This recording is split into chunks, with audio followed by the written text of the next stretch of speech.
Yes.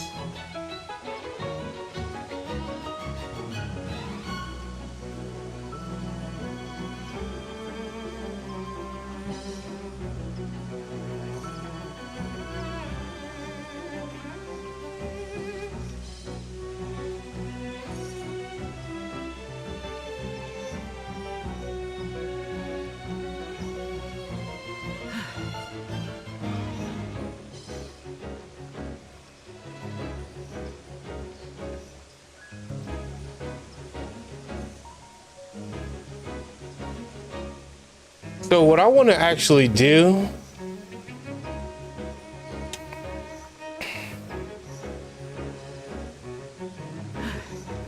we're gonna watch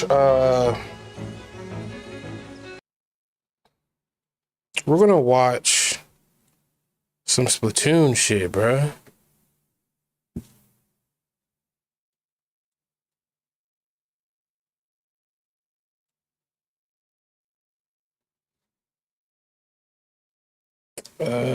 Full screen. Hey, wait. I can just play it.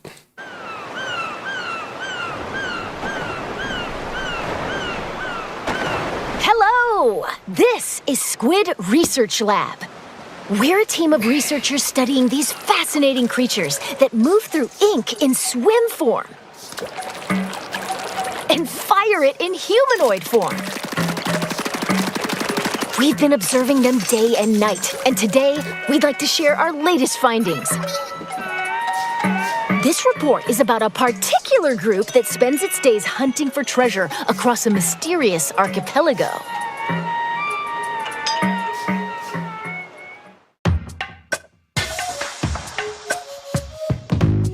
This location, shrouded in fog, is the Spiralite Islands. A trio of swashbuckling musicians called Deep Cut heads there in search of treasure. But a sudden light forces them to make an emergency landing. Their pilot and the protagonist of this game is you, the mechanic. Hired by Deep Cut for being super handy, it seems the mechanic eventually got roped into treasure hunting too. The treasure in question is scattered across the Spiralite Islands, and Deep Cut has its sights set on it. I'm absorbing all the new information. Environment vary from island to island. I'm absorbing all the new information. The exploration bot, piloted by a member of Deep Cut, can detect where the treasure is. But these islands are also home to aggressive creatures called salmonids. It appears they swarm around treasure and immediately go on the offensive if anyone gets too close.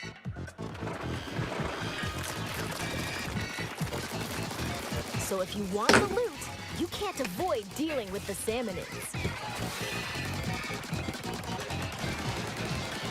But if you can defeat them, the treasure is yours for the taking.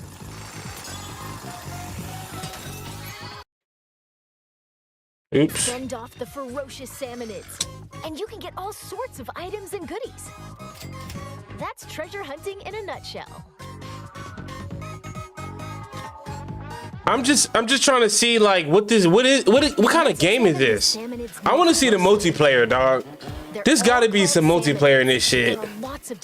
Cause if it's multiplayer, I might get it, yo. I actually like playing. I might get back on Splatoon, bro. Frying pans and tongs. Ones that bounce on springs. And ones that get in your face and explode. As their name implies, lesser salmonids aren't much of a threat on their own, but they attack in hordes, which can be challenging. Next up, boss salmonids.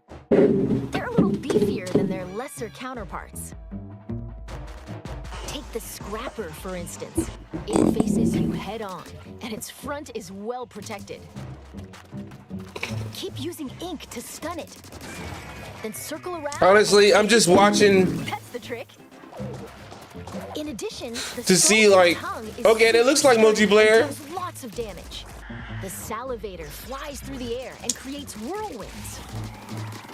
The smoker produces fumes to protect its allies, and more. We've discovered quite a few of these boss salmonids. Oh, when you defeat a boss salmonid, they drop this big thing called a mega power egg. Power eggs obtained from salmonids serve as energy for the exploration bot to dig treasure. And apparently, each mega power egg is worth 100 regular power eggs. Huh? The exploration bot started digging. Seems like it sensed some treasure buried underground. What's that scary-looking thing? Whoa! It's a type of seasoned salmonid. This one's the minced scrapper.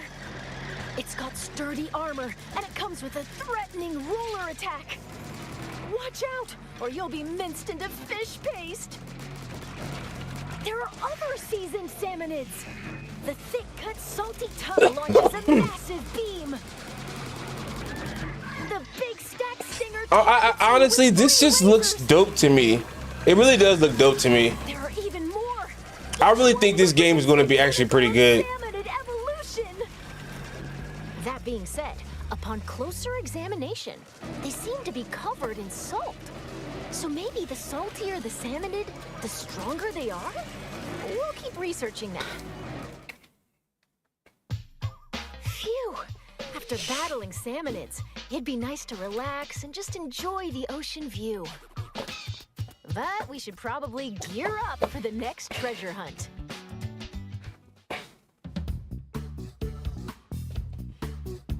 Weapons are essential for defeating salmonids. Use the ink in your tank to attack. If you run out, just dive into it for a quick refill, like this. We're gonna skip all this shit. Let's just skip to the middle. Spin wheel. We present to you a customized booyarang. Well, don't give up. Okay, this is about progression. The mechanic can get stronger in different ways. Even if your raid didn't go as planned, you get to keep any experience points, as well as weapons, items, and so on. By gaining experience, you'll level up and become stronger. So get back out there and show those sinister salmonids who's boss. And with the spoils from your treasure hunt, you can add different facilities to the hideout ship. For instance, the Mechanic's Shack. You can upgrade your tank and increase stats like damage and HP. Looks like tanks also get stronger the more you use them. Keep at it, and you'll be able to equip tanks with 3 gadgets. There's plenty of potential left in these tanks. Plus, in the Gadget Workshop, Shiver can help you craft new gadgets. And in the Weapon Stash, Fry can assist with upgrading weapons. Multiplayer. Is there any multiplayer? Oh, there is multiplayer. Raid after using hold on. Let's go back a little bit. Hell yeah. Okay. I'm buying this game. Next, difficulty options. You can change the difficulty at any time. The only difference is how strong the salmonids are. The loot you get doesn't change, so choose the difficulty that's right for you. Now, about multiplayer. Splatoon Raiders is a single-player focused adventure, but up to 4 players can journey together via local wireless or online play. Okay, great. Team up with friends or create a room with an optional password. And you can go treasure hunting as a group. Gotta say, it's nice to have some backup when facing swarms of salmonids. Speaking of which, there's the help feature. When playing solo, you can call for help, like this. Someone online can come and help you for a little while.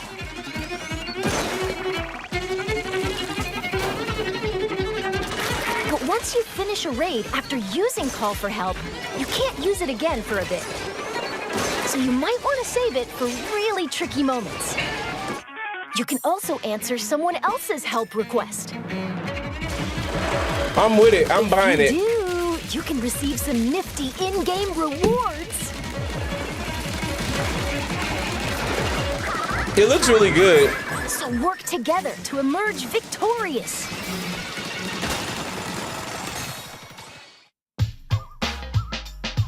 Finally, let's talk a little about some special treasures hidden across the Spiralite Islands. All right, yeah, we don't care about While you're this. adventuring, you might find treasures like these. All right. That was good.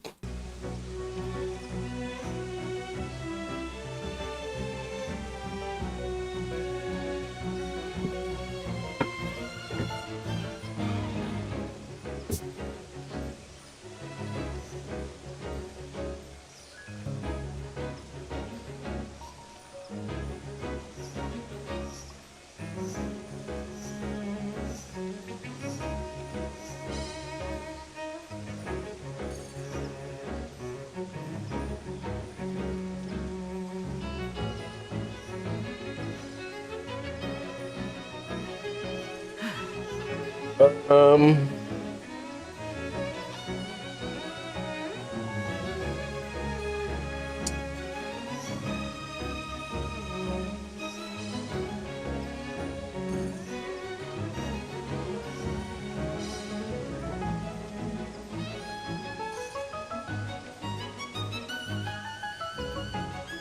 I don't know if I've ever hidden a man from y'all. I don't think I do that. How can she turn it off? It's about her. Because I don't... She took care of her test in college, just like she takes care of her any type of task. I don't think I'd be consistent enough to successfully hide it. She knows exactly how to hold a penis. I have to edit this clip real quick. Yes.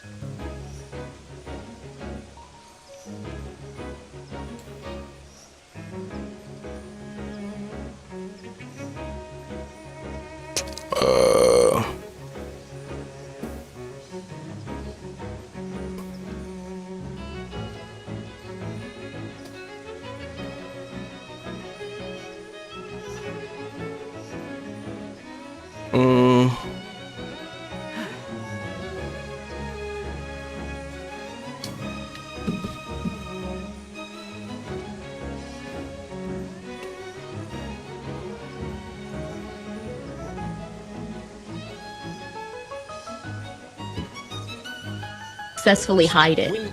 She knows exactly how to hold a penis. She knows how to hold it. Let me tell you something.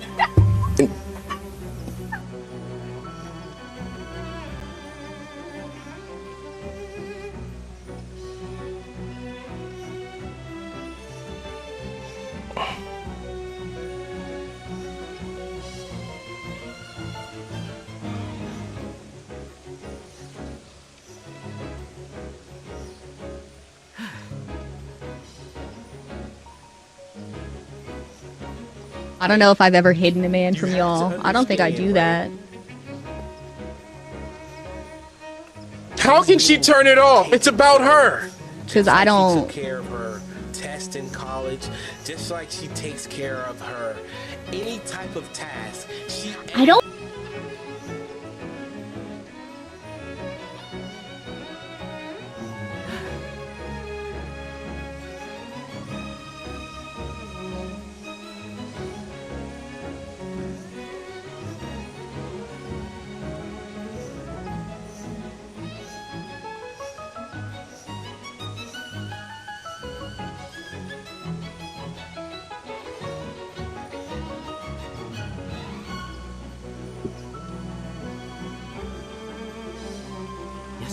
I don't know if I've ever hidden a man from y'all. I don't think I do that. How can she turn it off? It's about her. Because I don't. Take care of her test in college, just like she takes care of her any type of task. I don't think I'd be consistent enough to successfully hide it. When she knows exactly how to hold a penis. She knows how to hold it. Let me tell you something. It's called being honest. But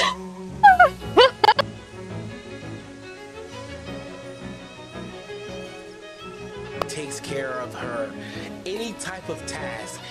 I don't think I'd be consistent enough to successfully hide it. When she knows exactly how to hold a penis. She knows how to hold it.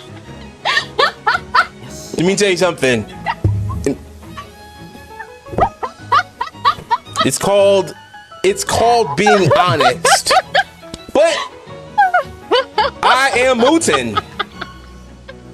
I don't think. YouTube, he's Muten game.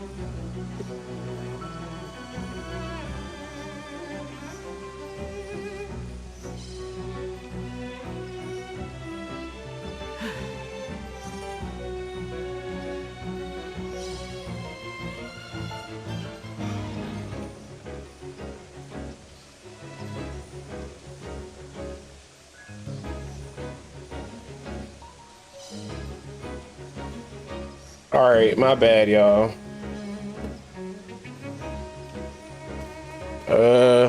What are we even doing out here, bro?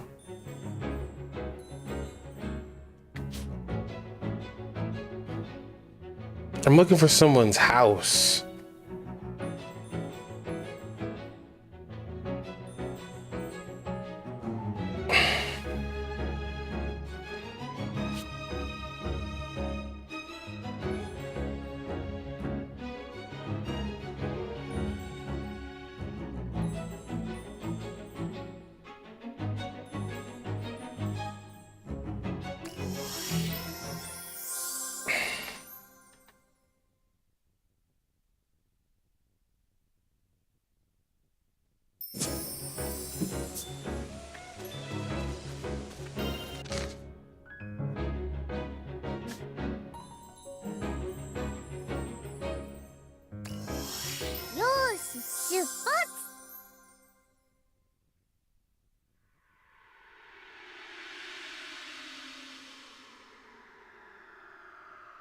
Oh yeah, let me do that actually.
Takes care of her any type of task. I don't think I'd be consistent enough to successfully hide it. She knows exactly how to hold a penis. She knows how to hold it. Let me tell you something.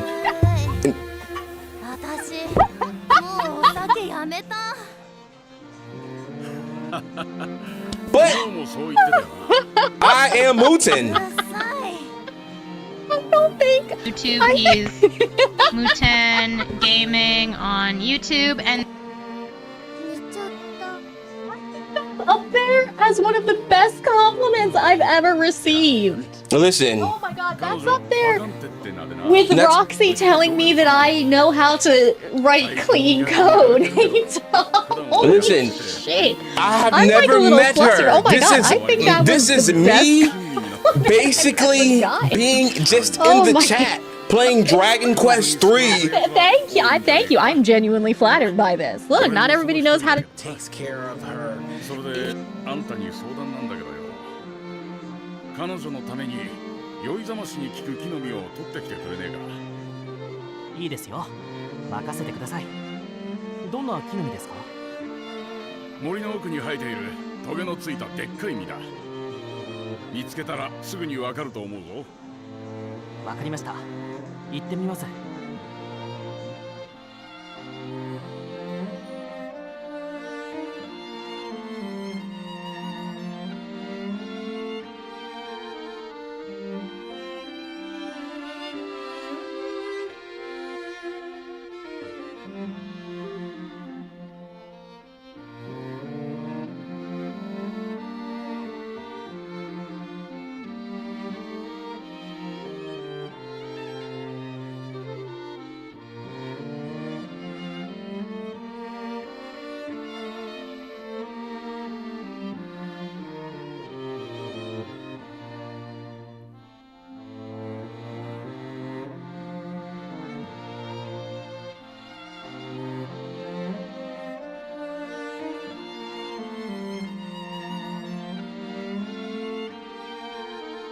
Ooh, I need to do this. I need to do this. I don't know what I was doing, but I need to do it. だろうね。森の奥に生えてるんだって。行ってみよう。よいしょ。よいしょ。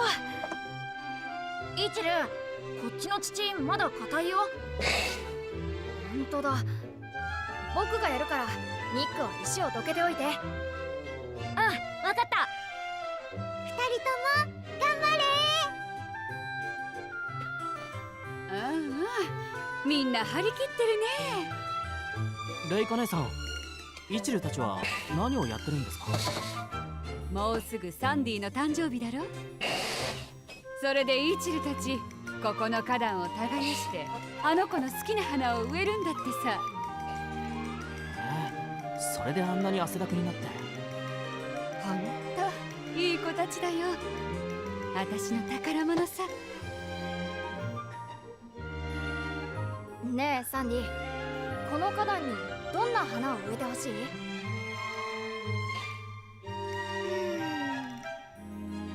綺麗なお花がいい。花は大抵綺麗だと思うけど。ねえ、院長先生どう思う？そりゃ綺麗な花って言えばかがりの花。いや、なんでもないよ。忘れておくれ。かがりの花？それどんなお花なの？今じゃもう絶滅しているって花だよ。とても綺麗な花でね、どんな寒さにも耐えて咲き続けているらしい。花言葉は希望はいつもそこにある。私も若い頃その花を探し求めて人生の大半を費やしちまったけど、結局見つからずじまいさ。ねえ、そのお花ってひょっとして。あ、マオがお父さんとお母さんのために取った花だ。何をブツブツ言ってるんだい？レイカ姉さん、俺その花に心当たりがありません。え？もう絶滅したって花だよ。待っててください。サンディのためにもレイカ姉さんのためにも、その希望の花見つけ出してきます。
All right, my bad, y'all.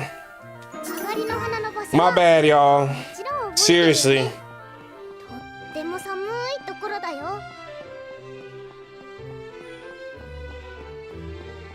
I just had to do some shit, yo. Straight up.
Man, oh, here we go.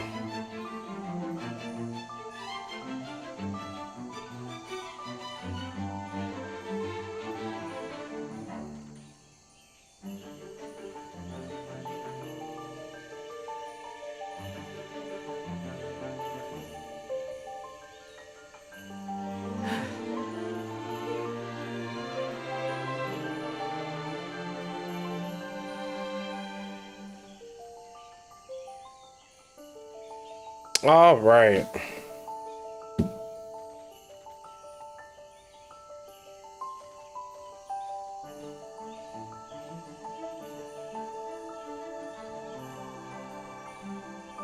Okie dokie. My bad, y'all. Once again. I just had to make sure everything is going correctly, you know what I'm saying?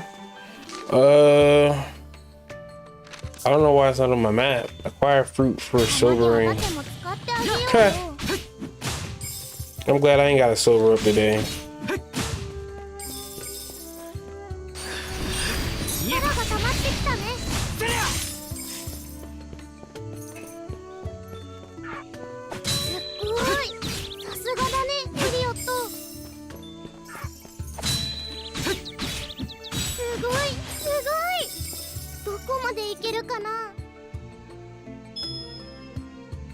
Brits. 酒場の店主が言ってた木の実ってこれかな。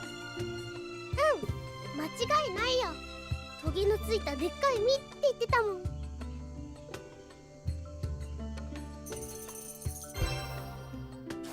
この実、ロイキラリの実っていうみたい。面白い名前だね。ねえあれ、中にお宝が入ってたりして。何が出るかな。悪くない。ピカピカだ。やっ。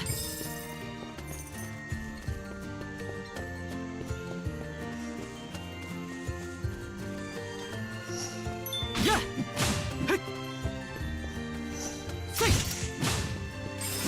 落ちて、エリオット。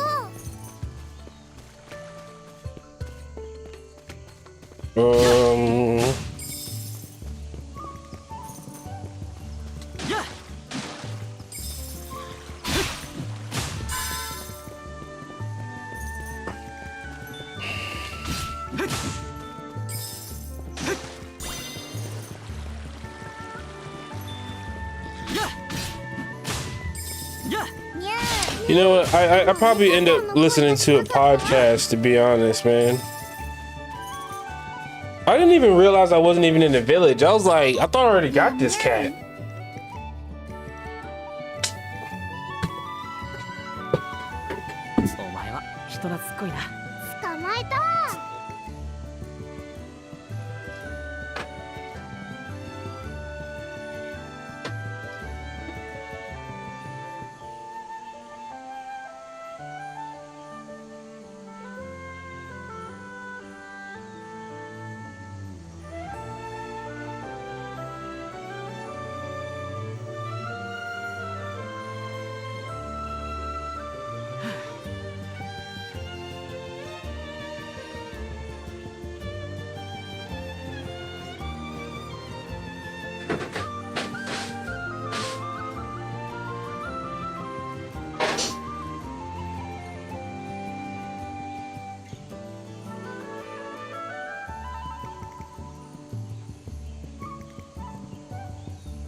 ようエリオット、木の実を取ってきてくれたのか？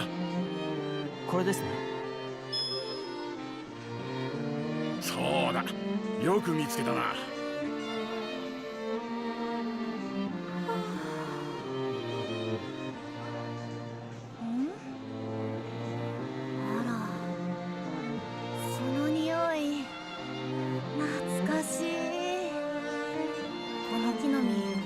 味は死ぬほど苦いけど悪酔いが一発で治るのよね。私のために取ってきてくれたの？嬉しい。それじゃあ早速いただくわね。苦っ。でも胸がすっきりしてきた。 Welcome to the chat, dog. Pull up, dog. Pull up. You gotta pull up to the chat. 昔を思い出すわ。 It was good. 苦いけど甘い恋の思い出。あんた聞きたいんでしょ。私みたいな美人の恋バナ。ああ、いや。いい男だったな。今でも忘れられないわ。名前はそうカイフリードよ。え、カイフリード？大臣と同じ名前だ。バカンテさん、ぜひ聞かせてください。オッケー。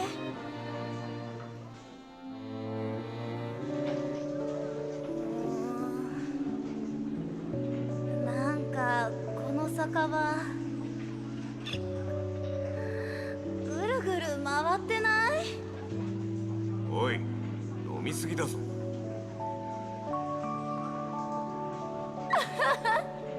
あんたの顔重なって3つにも4つにも見えるわ。おかしい。お前が揺れているからそう見えるだけだ。気持ち悪い。私もうお酒やめた。随分と辛そうだな。辛くなんてないし。そこで待ってろ。 Damn, dog. We killed this nigga too. That's the funny part. おい、起きろ。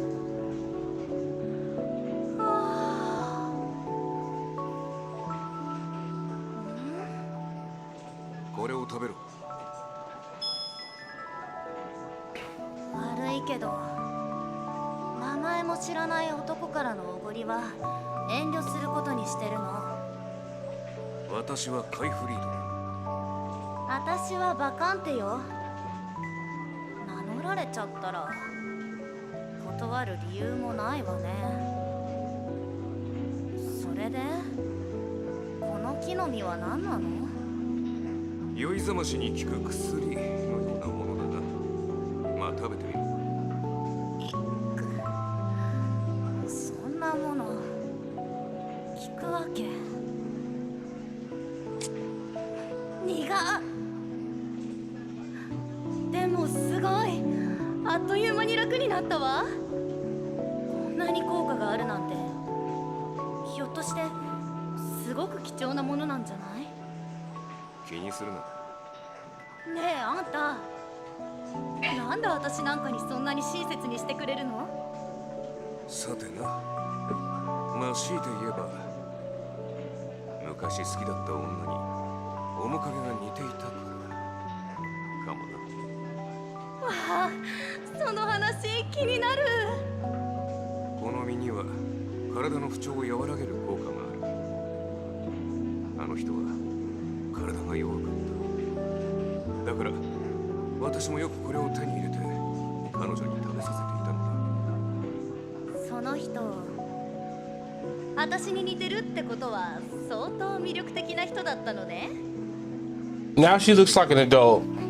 似ているのは顔と雰囲気だけだ。性格は全然違う。お前のようなガサツな口の利き方はしない。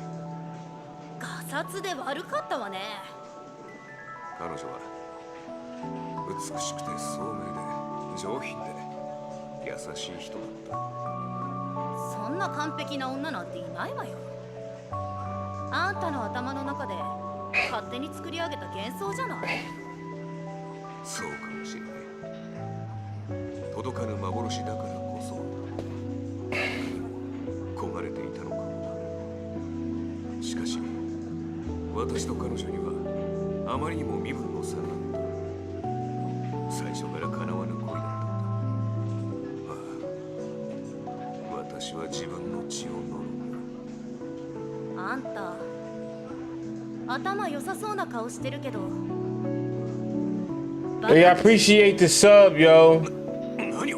I absolutely appreciate the sub, man. I recently just got my first sub. And we here now, dog. We made it. Who was that? 女心なら変えられるはずよ。そうだな。お前の言う通りだ。もう少し早くそのことに気づいていればな。いや、気づいていたのに最初から逃げていたのか。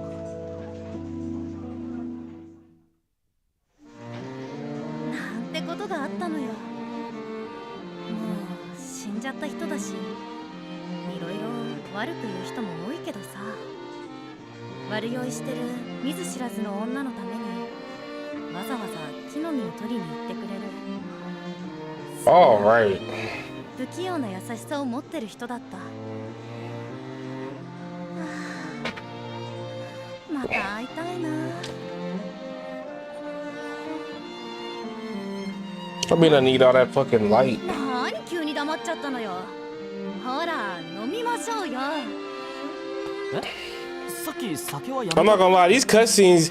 So all these fucking cutscenes, they be like, it's like you're changing the ending. They're all important. All the side quests are important and they're missable. It's pretty fucked up. 飲みましょう。乾杯。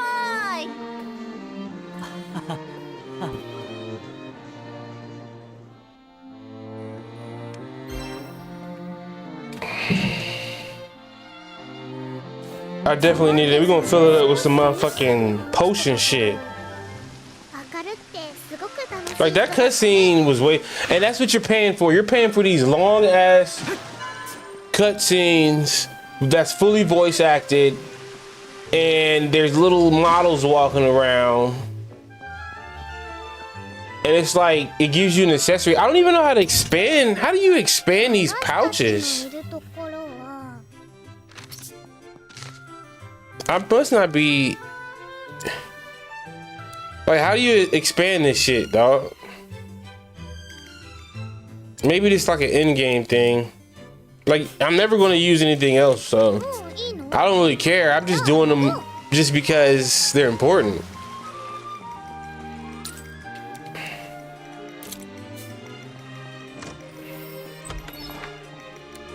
Yeah, put some Hennessy in that bitch.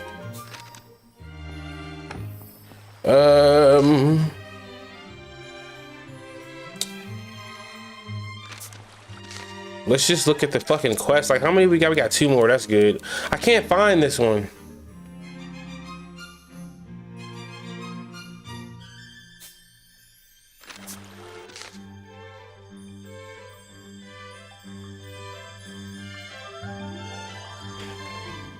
I can't find this one.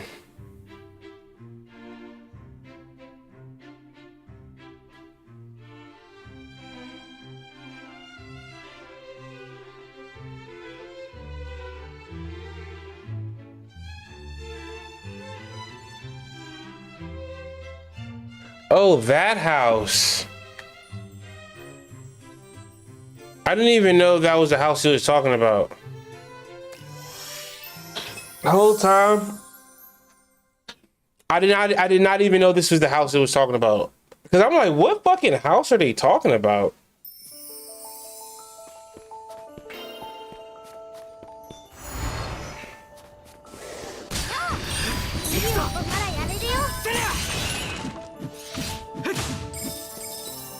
I wonder where I need to go get the sword, man. Is the sword in this cave?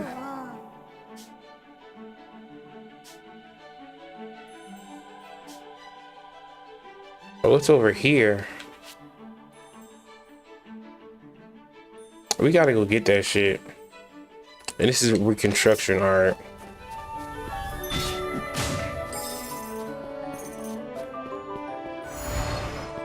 I guess we'll get the skates. We'll keep the skates on.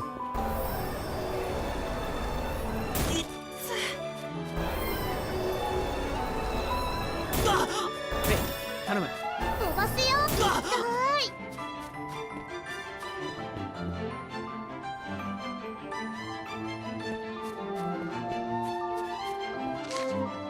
私たちのいるところは。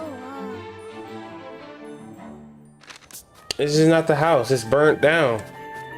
Hold on, maybe I'm in the wrong age. Oh, I am in the wrong age, right? Yeah, I am. Whoops, my bad.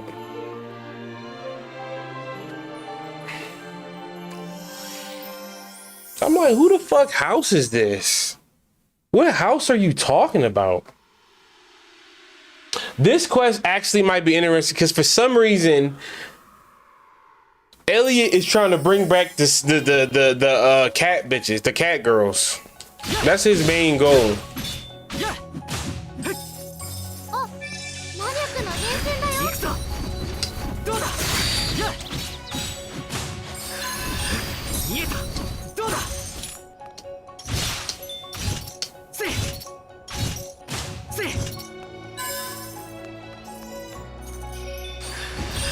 見えた。力が溜まってきたね。どうだ。せい。せい。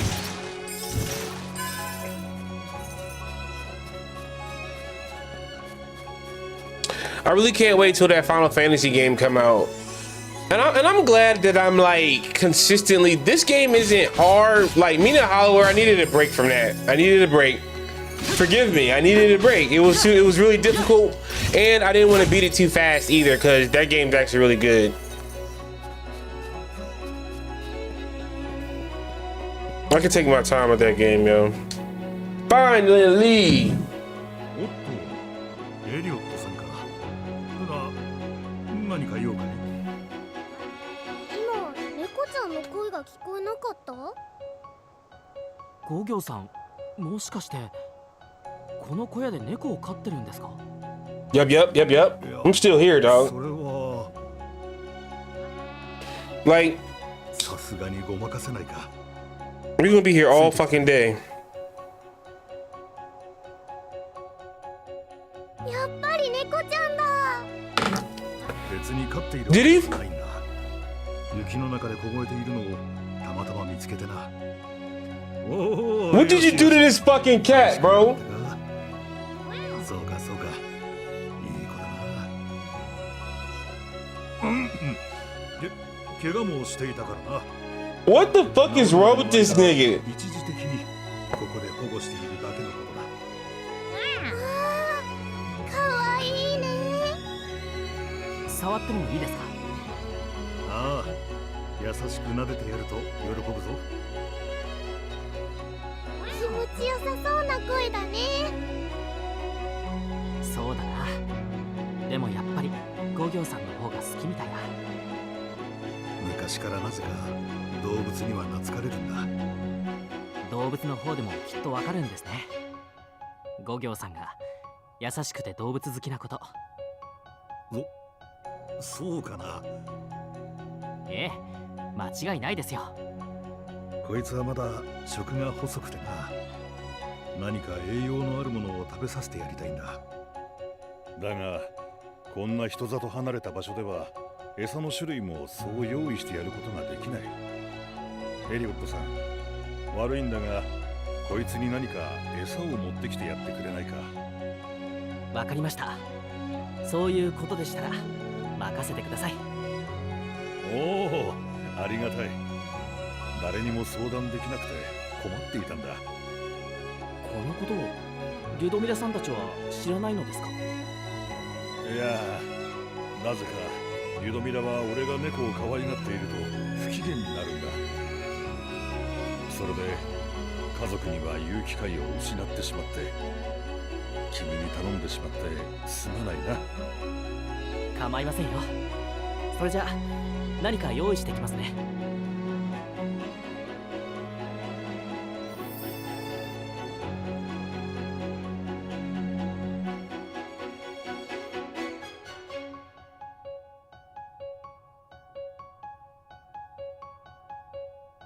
We have to do this right now.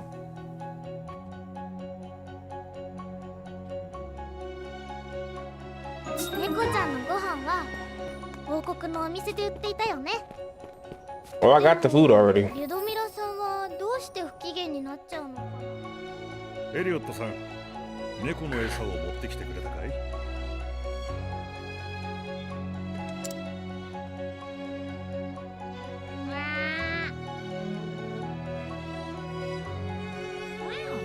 おお、まっしぐらに駆けつけたぞ。すごいぞ。こんなに食いつきがいいのは初めてだ。もっ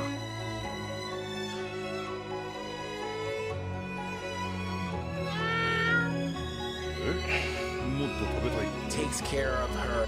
エリオットさん、悪いがまた食わせてやってくれないか。食欲が出てきたみたいだ。この調子で腹いっぱいにさせてやりたい。任せてください。食いしん坊な猫ちゃんだね。いっぱい食べて元気になってほしいな。 Takes care of her. Any type of task.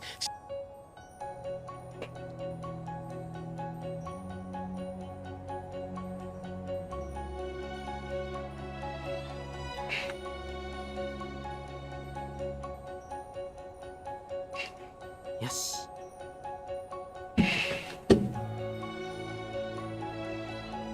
Takes care of her. Any type of task. Okay. I don't really understand why, like.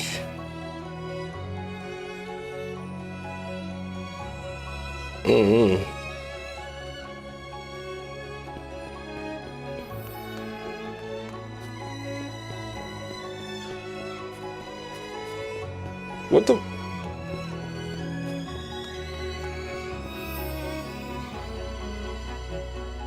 エリオットさん、猫の餌を持ってきてくれたかい？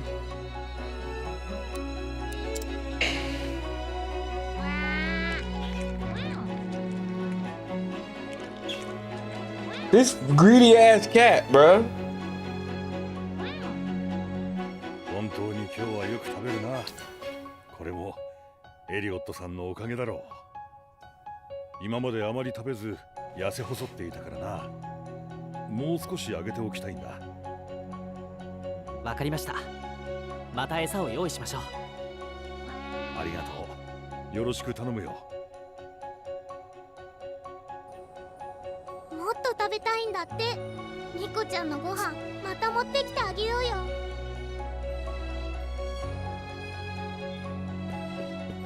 Alrighty. It wants more food. Do I even have any more? ねえ、今猫ちゃんの声がしなかった？ Where do I get food from? I guess the cat guy. Let's go here first, I guess. I don't know.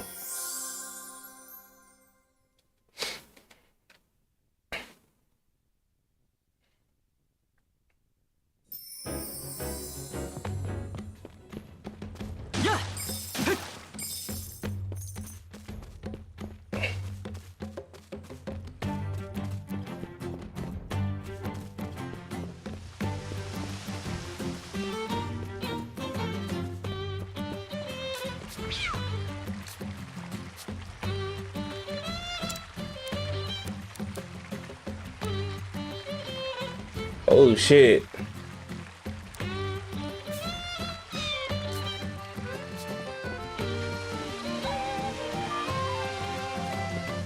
All right, let's just go up to a cat. I don't even know where to get cat food from. There should be a cat somewhere around this bitch.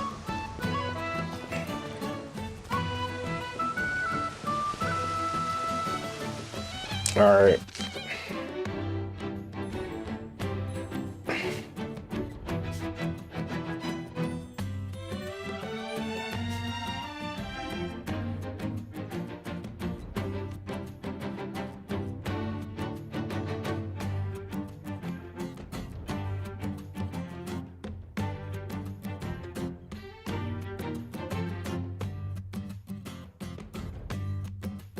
Oops.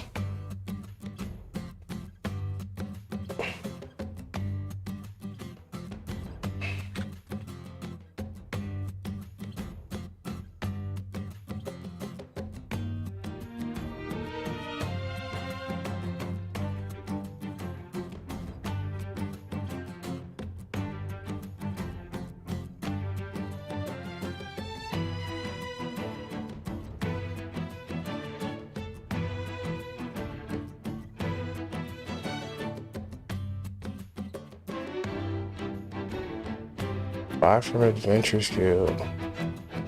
Oh, okay. I didn't know that. Maybe. I don't ever see him at the item shops. Hey, 出番だ。飛ばすよ。See, they're not at the item shops.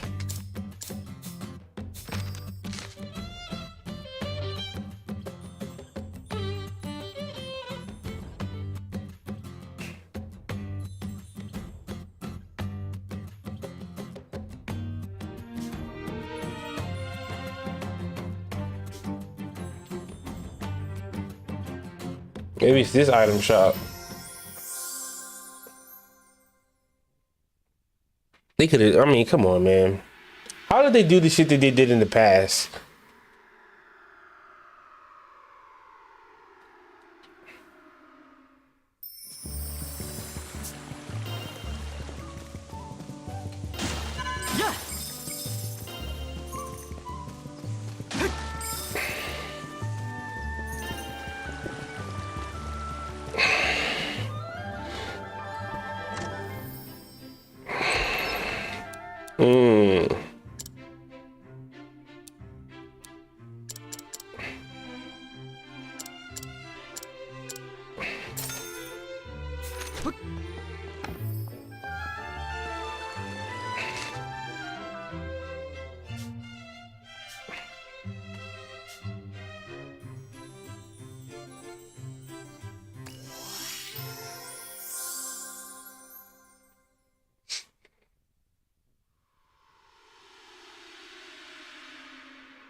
Hey, how many fucking pieces of meat did this cat want to eat?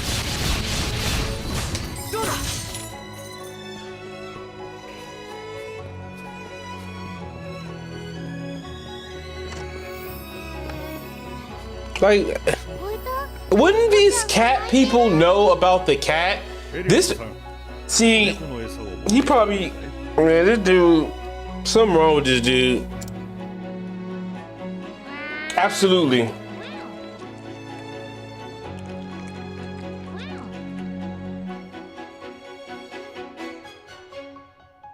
Mm. だいぶ腹も満たされてきたようだな。元気になってきたのがわかりますね。顔つきも穏やかになったみたいだ。どうしたんだ？急に甘えるような声を出して。Cute mewing. もしかしてまだ餌が欲しいってこと？もう一度用意しますよ。ここまで気に入ってくれると気持ちがいいですね。半分はただ甘えているだけだろう。あなたにわがままを聞いてほしいみたいだ。これが最後だと思う。すまないがお願いできるかな。わかりました。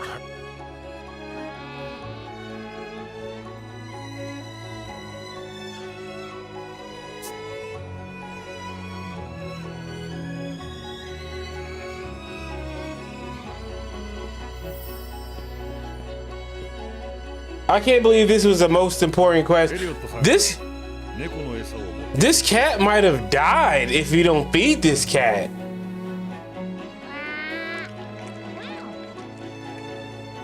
This got to be the last piece of fish. エリオットさん、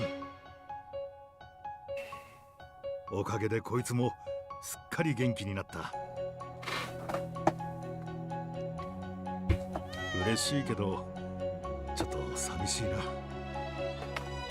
What did you do to this cat, dog? どうして？元気になったのに。前に言っただろ、飼っているわけじゃないって。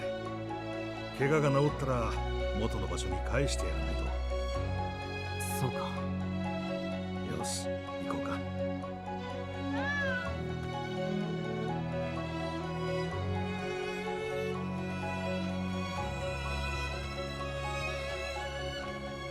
それじゃ達者でな。あ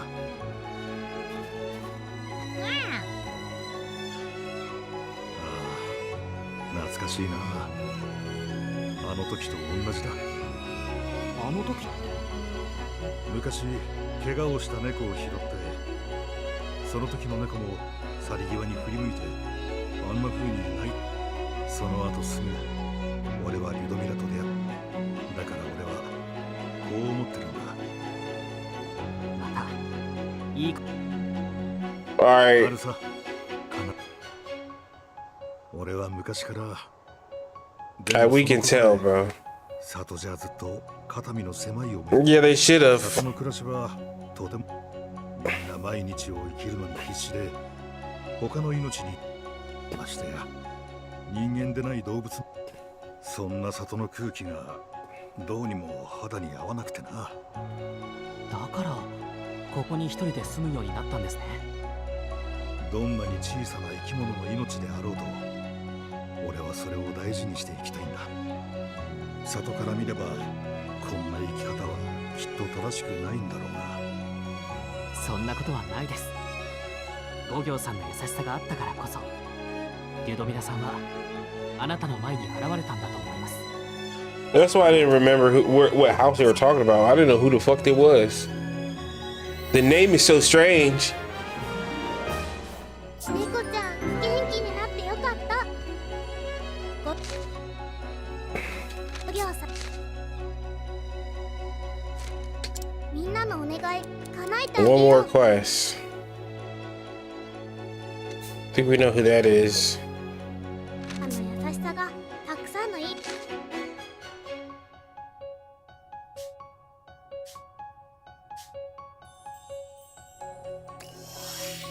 ーし、出発。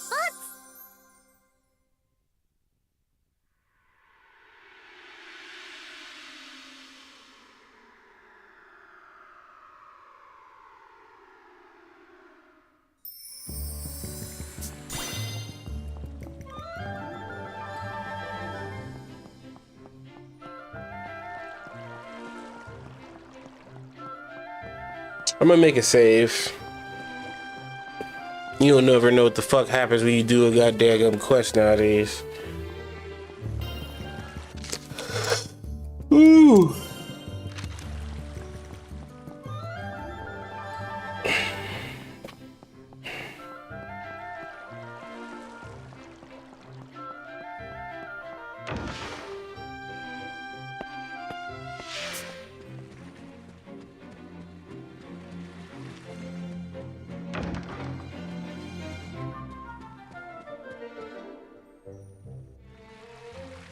エリオット、良いところに来てくれた。ヒューリアがあのような状態になってしまい、加護の魔法はどんどん弱まってきている。兵士たちの警備を。 Let's just reset it because I didn't mean to do that.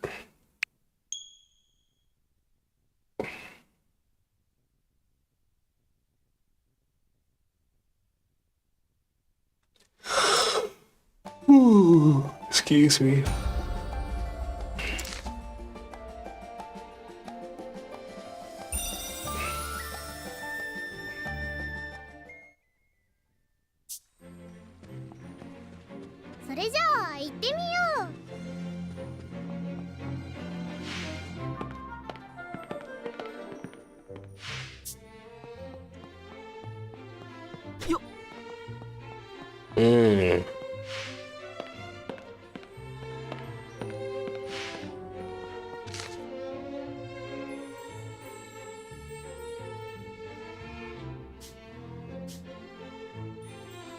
Oh. This was actually the right... The king wanted me to do a side quest for him? What the fuck?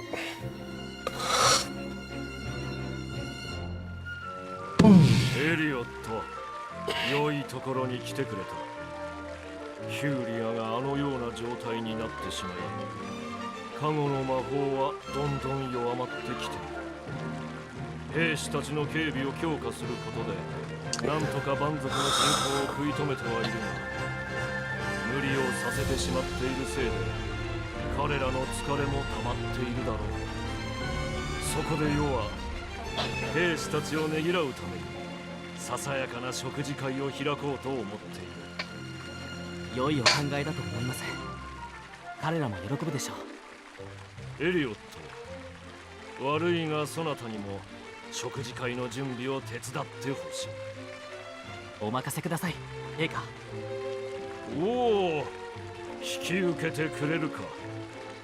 では詳しい話は次女から聞くといい。もちろん食事会にはそなたの席も用意してあるからな。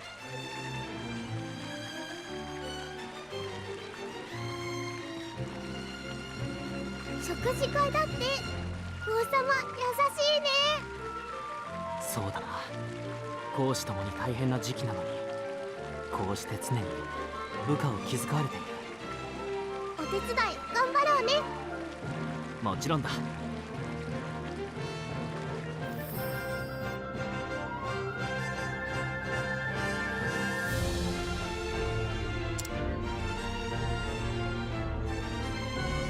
食事会のお手伝い頑張ろう。次女さんに会って詳しい話を聞いてみようよ。Oh, yo, I never even been over here. Maybe I have and just don't know. I've never been over here because this is shit. What the fuck? Because if we'd been to the history. Damn. Or maybe the history changed. I don't know. 忙しい忙しい。あ、エリオットさん。ヒカルド陛下から食事会の準備を手伝うよう言われたんだ。助かります。ちょうど人手が足りなかったんですよ。陛下は私たちのこともちゃんと見てくださっているのですね。おかげで疲れが吹き飛びました。よーし、頑張らなくちゃ。それで俺は何をすればいいかな。エリオットさんが手伝ってくださるなら、そうですね、兵士の皆さんに会って意見を集めてくださいませんか。そうすればより好みに合ったお料理をお出しできると思うんです。分かった。それじゃあ早速行ってくるよ。ありがとうございます。ではよろしくお願いしますね。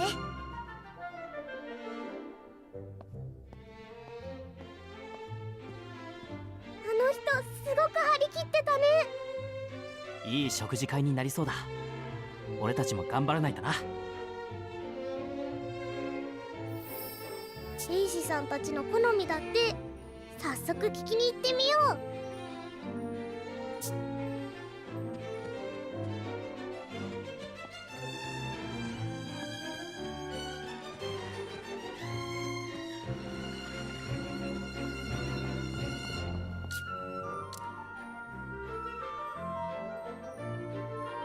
エリンだけっていろんな料理に合いそうだね。旅の記憶見てみる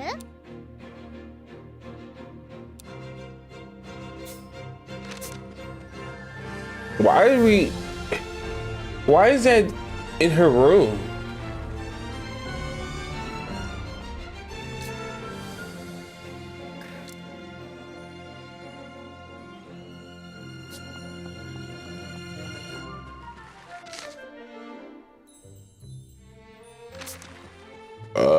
What?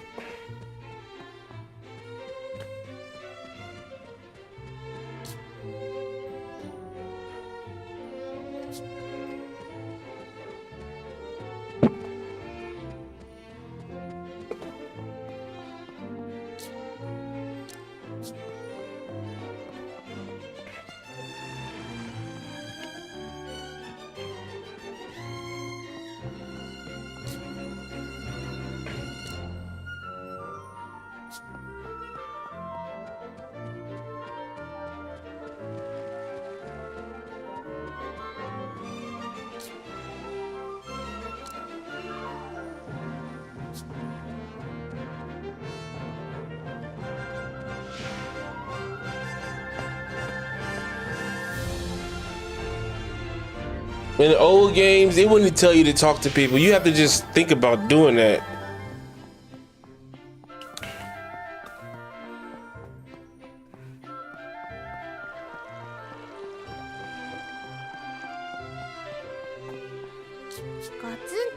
We won't just play a podcast, dog. I already know what I want to listen to.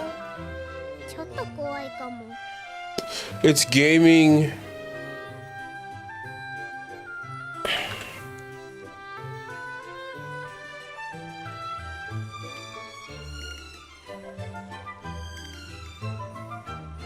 It's a gaming podcast, dude. All in one place.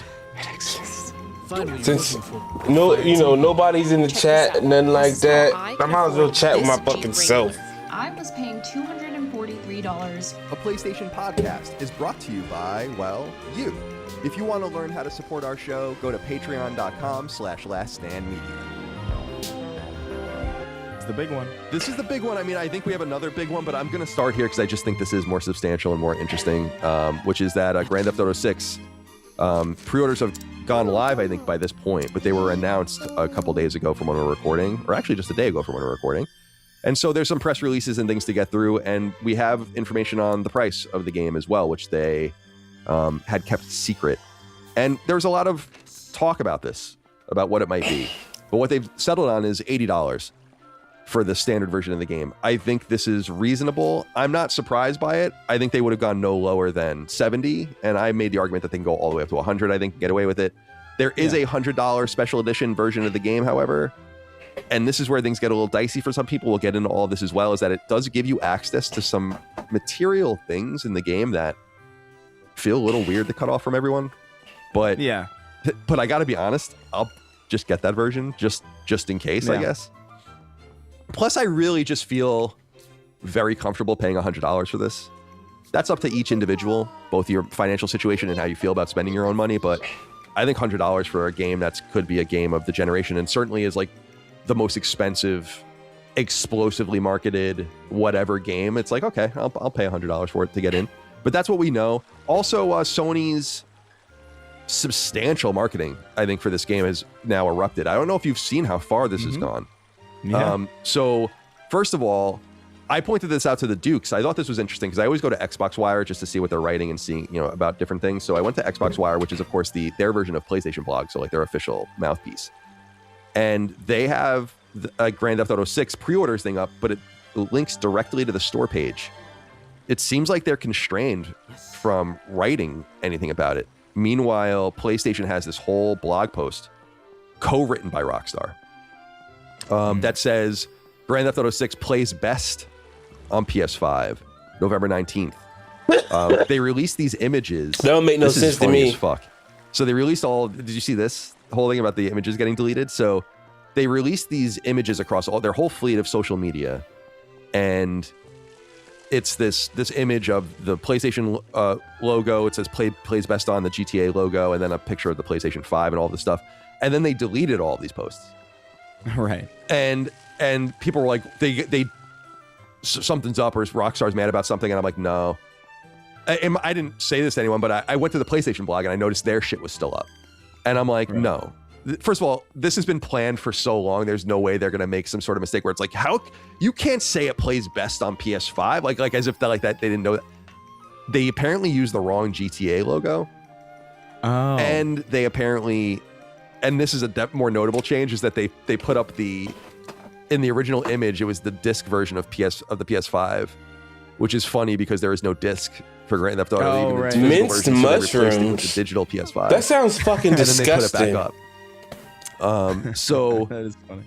It is so that's all we know. I mean, there's really nothing else to say about it. They did publish a bunch of screenshots and information on their website. So like, there's a lot of like character bios, and there's like a ton of shit. I'm not reading or looking at any of that stuff. We've come this far. I don't see why you'd even want to know anything about it. I think the bigger thing that people are surprised about is, as far as I can tell, there's no new trailer. Again, two things. They're different. One is that I'm surprised that there's no new trailer with your pre-orders. That's a little weird. But I like that they're not showing the game. Like, again, do you even want to see anything? Like, what do you... I guess I'm curious. I want to see beat-to-beat gameplay. Like, it would be cool to just see 5 minutes of the game. Like, Yeah. maybe doing a random mission, being in the mission, conclude. They're gonna show off the game probably in September or August, but I think September. September they're gonna drop it. They want everybody at school talking about it. You'll see commercials on TV. It's gonna be the TV commercial.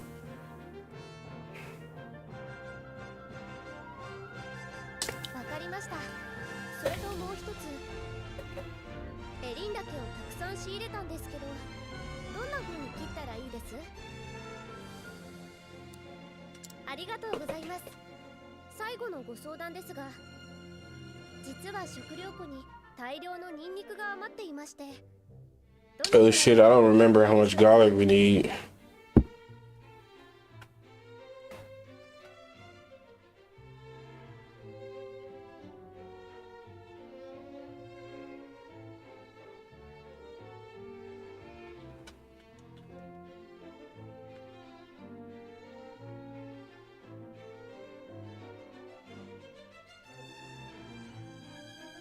But they're gonna release a trailer.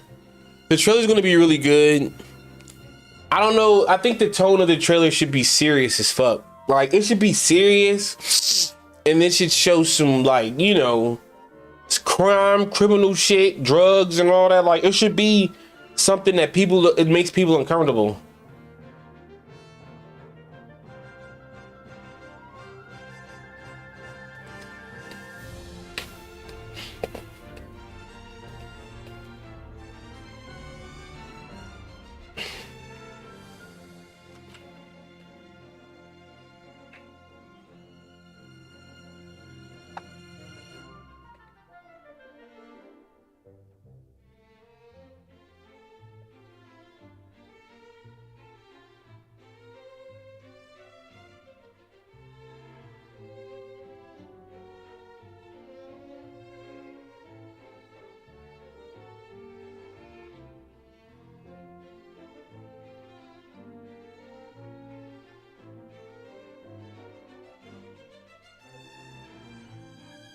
Oops.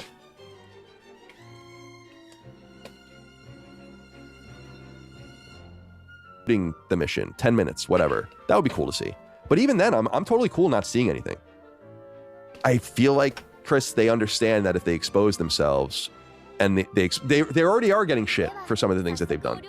The whole Ferris wheel reflection thing. Have you seen this? How there's like an image of like, and there's like no reflection of a Ferris wheel in water or something, and people are like, so it's like they understand they can't win. Right. So I would show as little of it as possible as well, just to protect it. So anyway, there's a lot of things to cover here, I guess. What's on your mind here about GTA 6 and their pre-orders for November 19? Yeah, man. Well, first I want to say, like, this pricing structure is interesting. You mentioned that the $100 Ultimate Edition locks off certain things. I think there's like a barber shop that it locks off. There's like a tattoo shop that it locks off. Stuff that would typically be in just standard. I figured it out. GTA. I looked at my old gameplay. Which says to me that this game is $100. They're charging $100 for this game. Right. They're letting you play it, at least partially, for $80. But like, this is ostensibly, I mean, like, not ostensibly because that's seemingly, but like, I mean, this is basically a $100 price point for the base version of the game that they're calling the Ultimate Edition for marketing's sake, because it'd be weird to have, like, I guess it'd be weird to have a shitty version. Yeah, just like gimped GTA 6. But I mean, for all intents and purposes, like, it is a $100 game, so they are kind of doing it. Absolutely. They're doing it in a clever way, I guess. Well, But, it should be a $100 game. That's what they're doing, but have you noticed that the algorithm has been pushing negative GTA content? That's how fucked up the algorithm is. But we eating good out here, dog.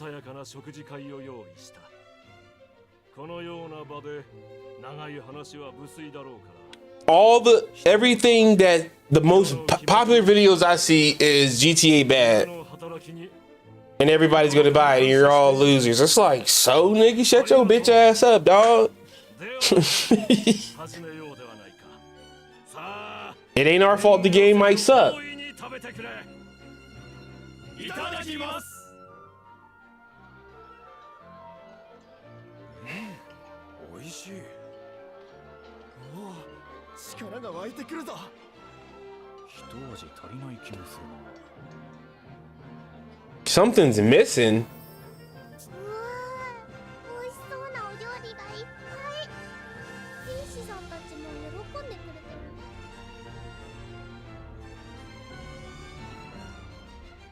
うまい。この料理、亡き妻がよくつ。 Probably a drink. 随分昔のことだが。 They probably just like localized the game and took out. We need some alcohol. いや、それだけ。料理を作っている時の後ろ姿や優しい子。今はっきりとこんなに近くに感じられるのに。亡くなられた王子様。今でもあいつは昔から体が弱くてな。さまざまな手を使って解放に向かった時期もあったが、結局あの日世は最愛の妻を失い、もうあんな思いはに一人の父として、そして諸君に約束しよう。ヒューリアにかけら、それまではどうか耐えて。 Damn, dog. That was cool. これからも期待しているぞ。 Like I wish there was a. Come on, man. Let him take the hat off. Ooh, yeah. The king slid me a little band and time out. I take it. What they're locking out does not say. It's not like they're locking out like a day one DLC or something. You know what I mean? Or like a new chapter of like a post story content that's going to be available with it. It's like no, this isn't like post. It wasn't even designed to be content that is post game. It is literally like.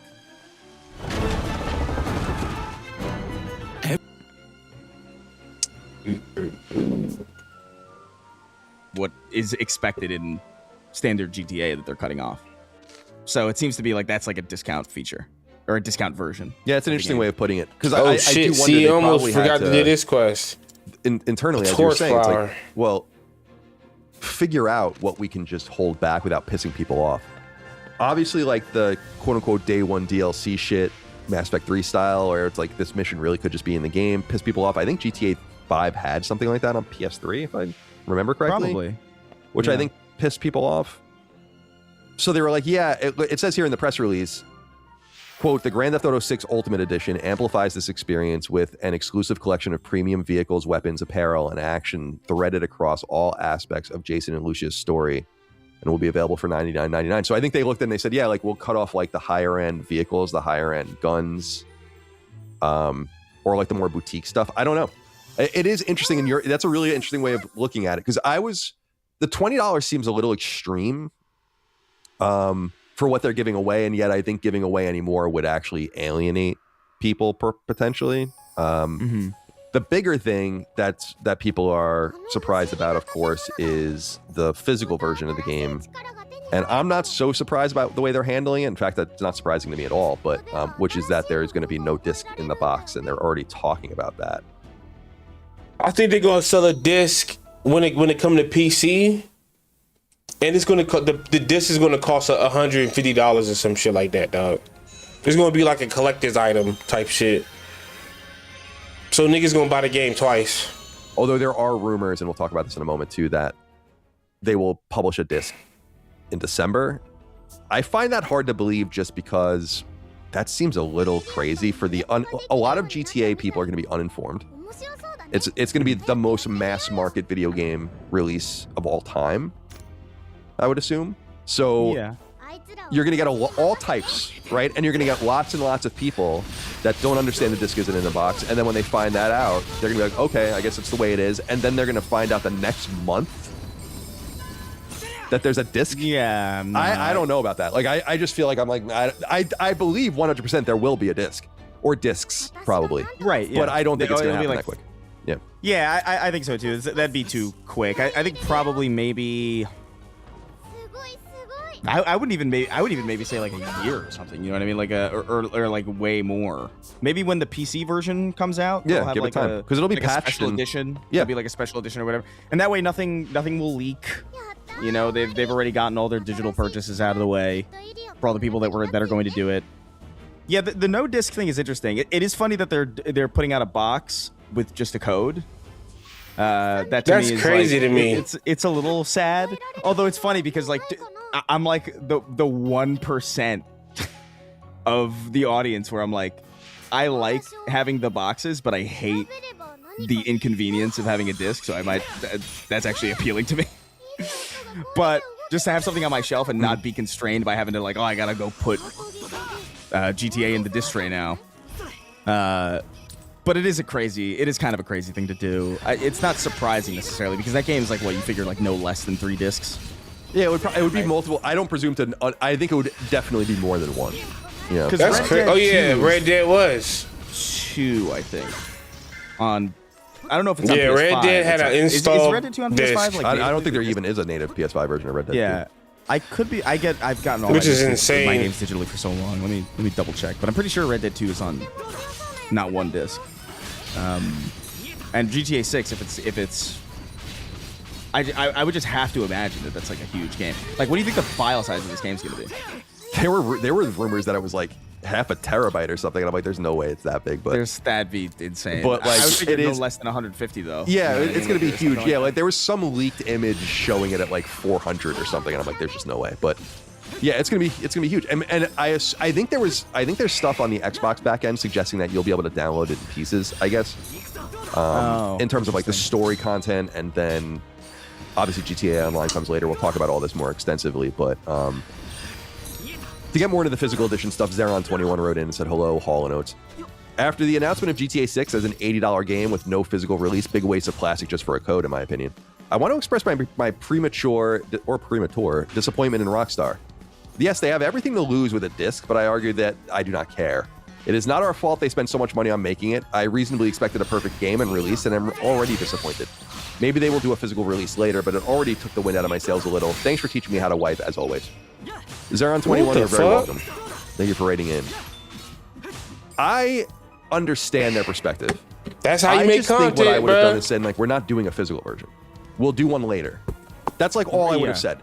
Instead of doing this patronizing, like, here's a case. Come with me to shop Ashley's Stars and Stripes sale. This place is littered with deals, and you can literally save up to $1,000 off your entire purchase right now. Look at this sectional. Now imagine it in your living room for only $50 a month. Shop now.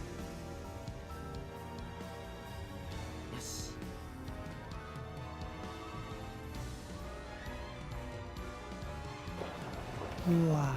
Pretty amazing, right? The Sony True RGB TV, more vibrant colors than you've ever seen before. My fingers are so orange. Incredible, huh? Hey, Sophie.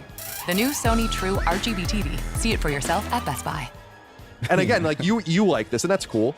But like, it's not even that I like it. It's just like it is convenient for me in a way that it's convenient for probably like nobody else. Right. And I understand that. I'm a very weird use case in this situation. They should just like I wish they were just more upfront, because I feel like I understand people are like, a lot of people think it's to control used sales. I'm like, I don't know about that.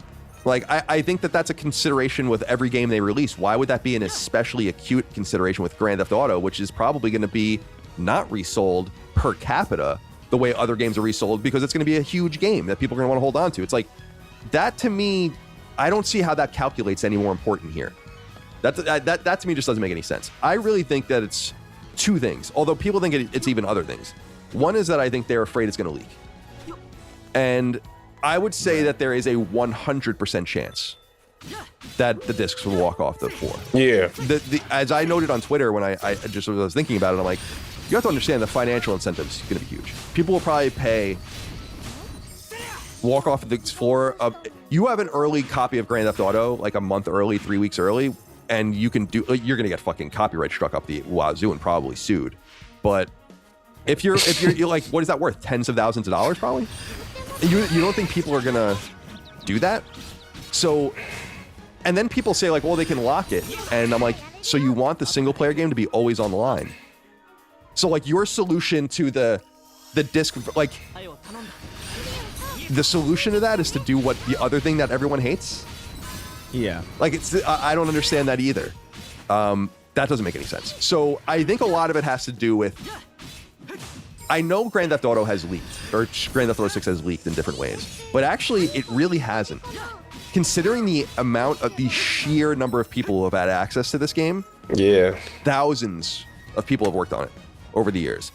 I would say it's probably gotten in like, think about the companies that are licensing, the people that are in the meetings, you're talking about probably 10,000 people exposed to this product in some meaningful way that is not public, right? And we don't know almost nothing about it, really. I mean, at the end of the day. And I think that they look at it and say, like, it would be a real fucking shame if 3 weeks or 10 days before the game comes out, shit start popping up. The only way we can control that is if we literally give no one access to it except for through the PSN and the Xbox Store at the time of release. And so they're doing that. I wonder, there is a preload that begins September 12th, and my assumption is that that's when reviewers will get access to it, and that's when I think they can kind of withstand more of the spoiler stuff that's going to happen. You know this because we got Red Dead 2 when we still got games early. Like, Rockstar is still the only... Now, I know IGN and Kind of Funny probably signed company-wide NDAs for us at times, but Rockstar is the only company I ever dealt with that made you sign an NDA if you wanted access to the game. And so they're dead-ass serious about it. I don't think people understand, like... As I noted when I was in journalism, when Grand Theft Auto 4 came out, instead of mailing copies to reviewers, they sent people on the plane to hand deliver them. Because they were afraid they would get stolen. Yeah. And they probably would have if people knew what they were at that time. So it's really vital that like people understand that level of it. It's not just like this little thing to them. And it's not just a little thing. It could affect the perception of the game in a major way. I just don't understand why they're like... And by the way, Chris, I think they could just say that. We believe... You don't want to implicate people, right? But like, it's like... Putting Grand Theft Auto 6 on a disc before it's out is a security concern for us. Sure. And we are taking your experience seriously. So our promise to you is like, Q1, we're publishing discs. And if you want to wait until then, wait.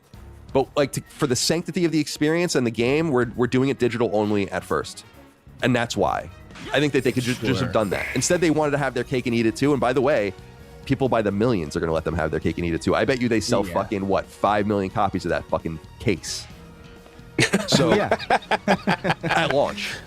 Most people That's actually true. That's the funny part. The thing too is that Take-Two itself says that only 3% of its income, its gross income, comes from physical goods. So they don't give a shit as well. It's also worth noting that. The funny thing is that this is the funny thing, Chris, is like the cost of manufacture, like to put discs in the case is like pennies per game. Right. They're making the case. They've What done is this? all of that and they're shipping it. Oh shit! What which the is fuck the is major this? cost. Death Spiral.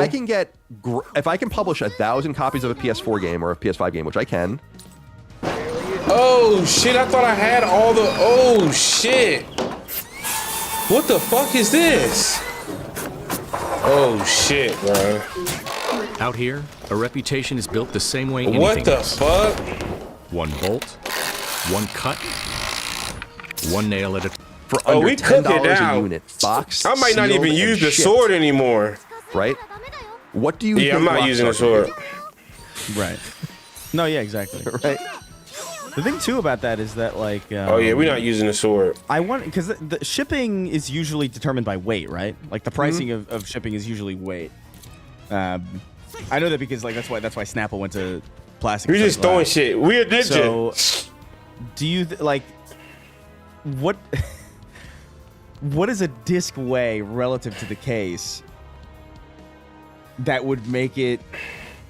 You know what I mean? Like how much money are they saving by shipping a case without a disc? Yeah, and people still being interested in it. Yeah, like I don't know. It's just weird. It's weird. Trivial. I just think that from that perspective they could just handle that way better. Oh yeah, yes. I think I do think though that they are.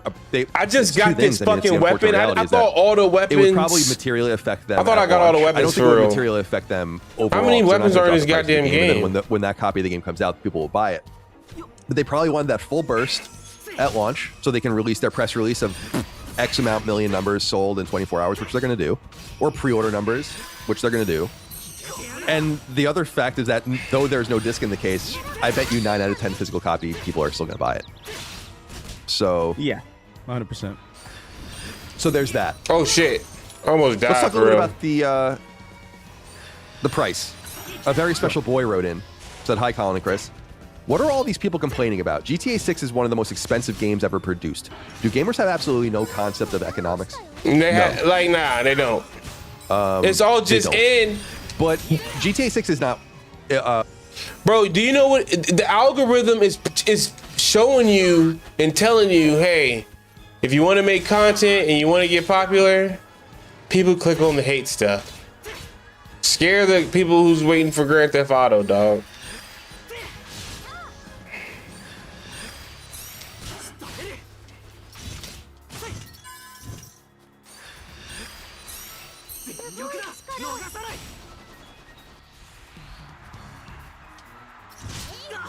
God damn it.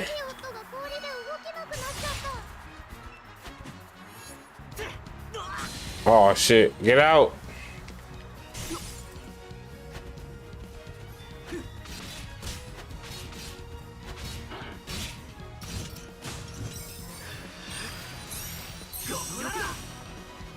I need it. I can probably add like some stuff to it. Probably a boss down here. Let's just be honest about stuff.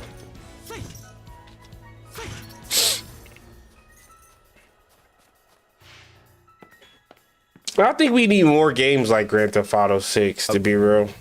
Oh, you said it right. GTA 6 is the most expensive game ever produced. I mean, by a mile. I would be, I guess, Star Citizen is probably number 2. Maybe if you took the cumulative development of a game like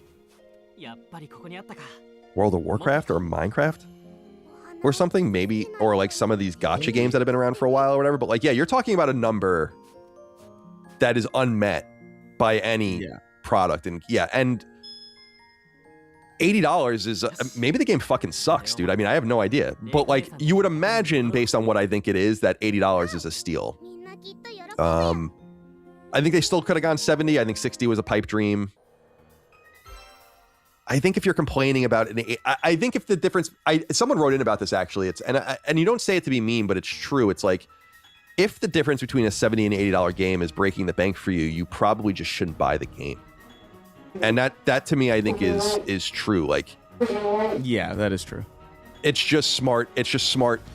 If that $10 is really everything to you, then just keep all 70 or 80 of it, in my opinion, and wait for a discount or buy a different game.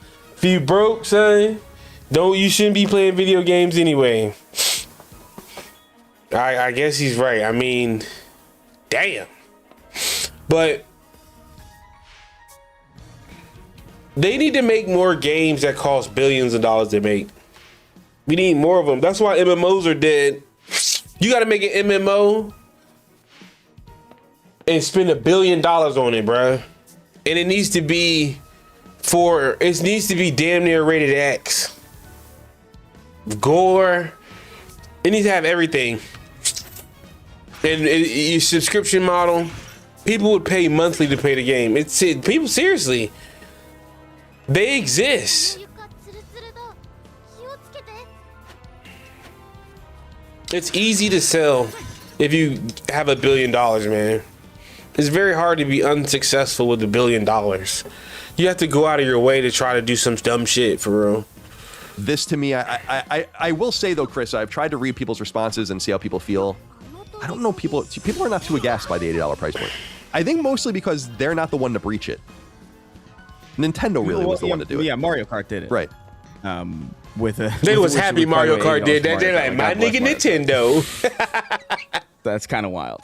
But like a game's I think value Mario is, like, Kart's a I don't know, great video people game. Value games so differently. Like I would argue I've gotten We well have over driving in our game, $100 too. in value from most of the games that I love. You know, like so like it really is just about like Red Dead 2. I've gotten way more than $100 in value, and I got that for free for us.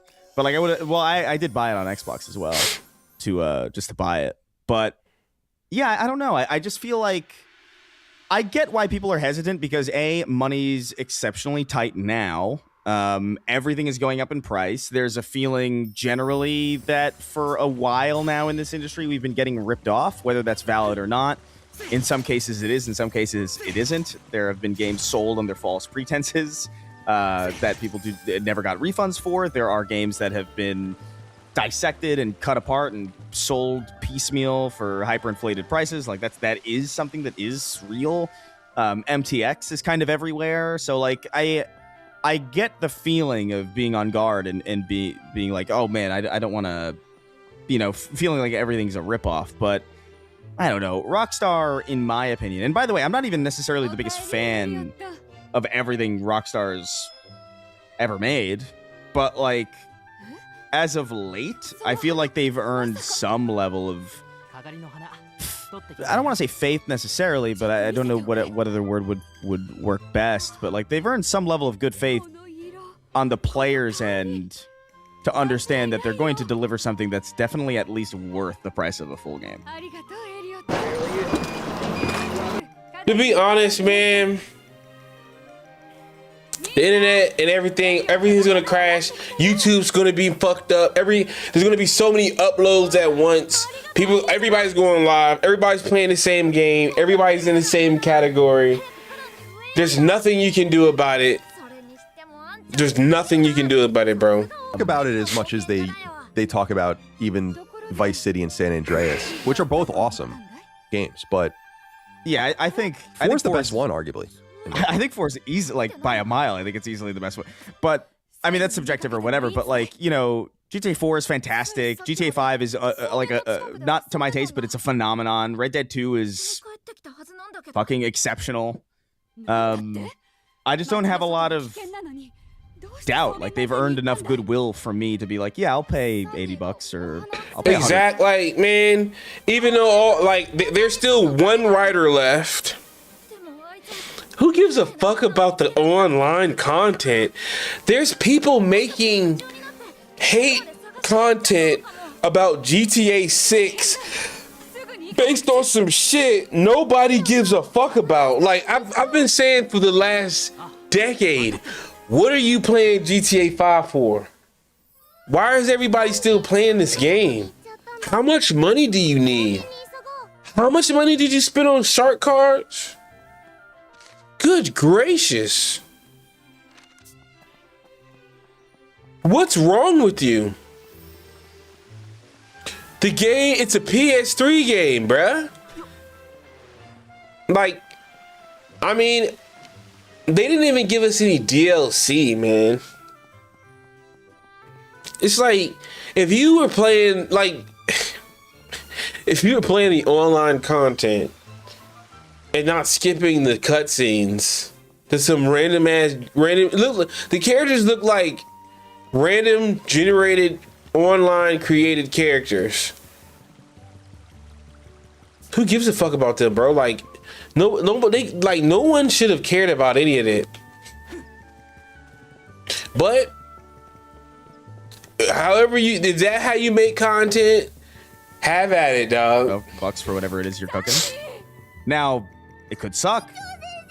That's very possible, and then we'll cross that bridge when we come to it if it so happens to be that way. But I just think people are on guard because they think like a lot of other companies are going to try to do this shit. And by the way, let them try. Let them try. Let Ubisoft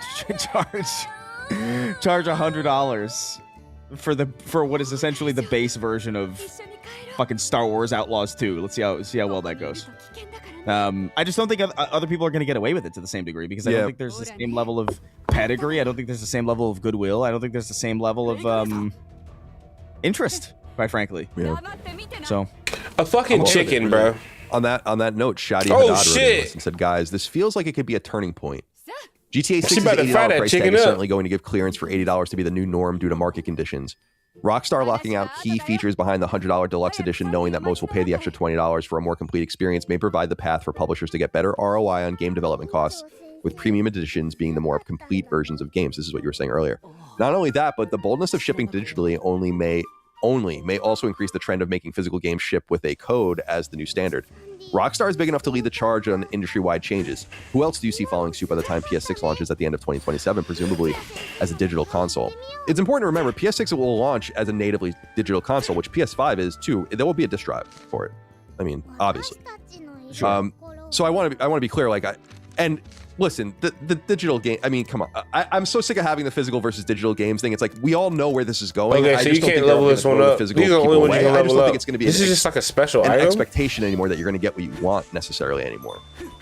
It's basically the boomerang, right? Enthusiast kind of aspect to the hobby, I think. It's the same way that vinyls. Like, vinyls are still huge and they're still big, but they're not the default medium anymore. And so, like, now you're going to have to... It is the boomerang. You know, it's a lot more convenient. The ultimate for most people to listen to boomerang. music on streaming or download an MP3 or whatever. But there's always going to be a market for people to have their own, like, record tables and, you know, their own sound systems and their hi-fis and their physical records. Like, that's always going to be a thing. If it's true for music today, then it's certainly going to be true for video games for a long time. So I think people should stop worrying about not being. We're just mid-ranging the fuck out of everybody. Yeah, you'll have to buy them, as you do now. Yeah.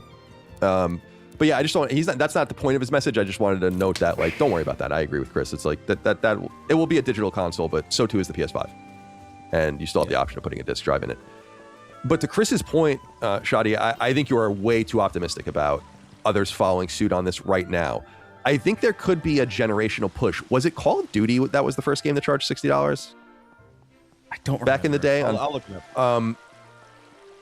It's got to be a big player. It already has been with Mario Kart. We saw that the Outer Worlds 2 attempted it and then walked it back because this is exactly what would happen to most games that tried it right now, which is that, like, there's no way I'm paying $80 for that game just on principle. Again, I don't think it's even the $10 difference being that much. Outer Worlds would have. Oh my god! Do you see an answer? It says there's no single first one, but Call of Duty 2 is one of them. Right. And I think and Madden 06. I think. Yeah, so it was 360 Went games. From 50. Yeah, 360 basically. Right. It went So from 40 to 49 to 59. Right. Okay. So, yeah, you need some either generational, like the generational thing is going to even be tough because assuming most games are going to be PS5, PS6 cross-gen, it's like, are you going to just charge $10 more for the PS6 version? Like, I don't think you can get away with that either. There is this lack of flexibility in, I think, the base player's mind about economics. This is what was being asked about a very special boy earlier. Some but, like, bonus you have no items. concept of economics, and the answer is like, no, not really. But I also do agree that, like, is it really their problem? If they're the market, then you kind of have to learn to meet them, or you're just not going to be able to sell anything. And so that's not really their problem. That's the provider's problem. And what Grand Theft Auto gets away with, what Mario Kart got away with, is not what most games are going to get away with. Maybe there would be some Sony property that can get away with it, but I'm not even sure any Sony game would get away with it. Even if it was like something like when God of War comes out next year, or Wolverine later this year. We already know what Wolverine costs, but it's like, oh shit.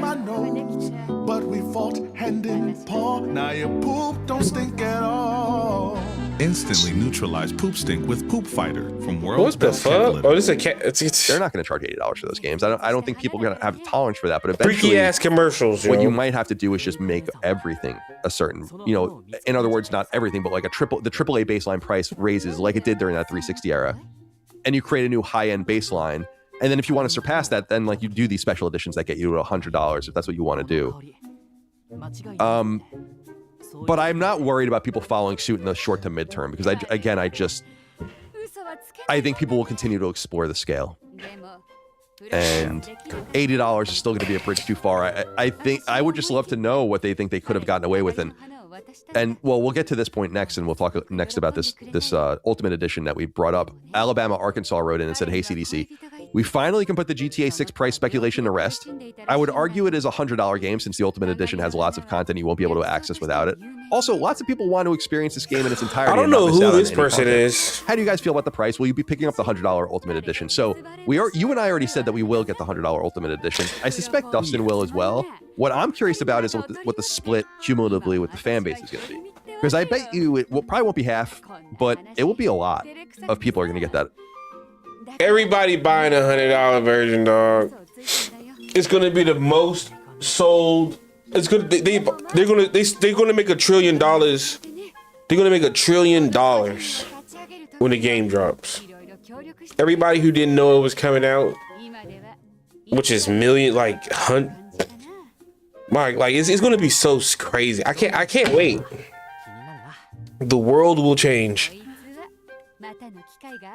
Absolutely. $100 version. They're gonna make the budget of a normal AAA game just in probably that extra increase of $20. So what we'll have to do when they start releasing, they'll probably be like, Grand Theft Auto sells blah, makes X in however many days, and then we'll have to start doing the math, and we probably won't have all the data to even be able to do it effectively. We might be able to figure out how, and also, what's Sony's deal with them? Yeah. Is it a marketing deal that Sony paid for? Is Sony getting access to GTA 6 in a special way for a better split on the PlayStation Store? Like, there's all these different options. I think people assume that it's like either lump sum or, these period payments of X and Y and Z as you go further and further into the marketing beats, and you kind of so I got only 4 quests to do in exchange for access to this world-changing game. But I wonder if it's something even more simple. Like when we sell a game, I think I have this hat too. This is the sorry part, man, or something like that. Yeah, Sony still wins in a major way, in every way. I don't know. I'm always curious. It's so tight-lipped about that, reasonably so, about that what that shit is, how that works. Yeah, they probably have some deal in play. I mean, dude, like, didn't they update the PS app logo to be GTA or something? They like, did. I didn't fact check any of this, but I saw like a bunch of I think it has its own bespoke animation on the PS5 homepage. I also saw these things could be fake. I saw that too. I didn't notice that. Well, my PlayStation was sleeping, so I don't even know. But yeah, if you apparently go to the storefront, there's like a special, or the welcome screen, I guess. There's like a special animation with the Roman numeral 6 and all the rest. And yeah, my app hasn't updated yet, but I actually think I have to manually update my apps. So. Oh yeah. I should try to see if I can do that. And I can verify right now. Yeah, but I think they clearly have something. A big thing for them though is that like if they have that deal, like my curiosity is the marketing deal like let's say maybe the split for the game is normal, but like the MTX split, like the shark cards. I wonder if because they know now that it's so huge. I wonder if they're like, listen, we want. Yeah, we're changing history out here. We want like 90. or like some crazy deal on. でも状況を考えれば早いに越したことはない。早速使ってみせてくれるかい？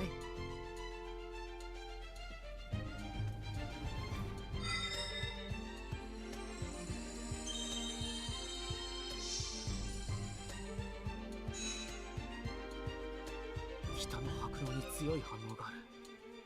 ということは、ここに呪いをかけているミュー族がいる。北の白狼といえば以前カイフリードがライトスタッフを求めて向かった場所だったよね。確かに運命だと感じるが、とにかく行ってみるよ。わあ、なに収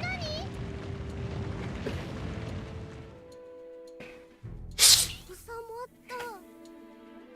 何だったんだろう。今の俺はわからないけど、今は術者を見つけることが先だ。ヒューリアの命がかかっている。俺は北の白狼へ向かうよ。分かった。どうか気をつけていってくれ。さっきの揺れは気になるけど、今は呪いの術者と戦うことを考えないと。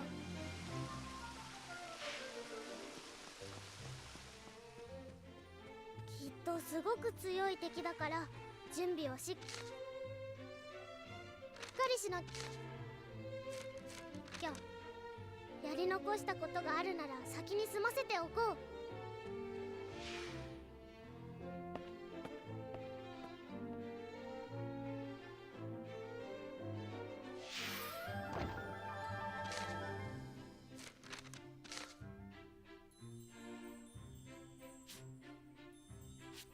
Where? Oh. Let's gotta go there.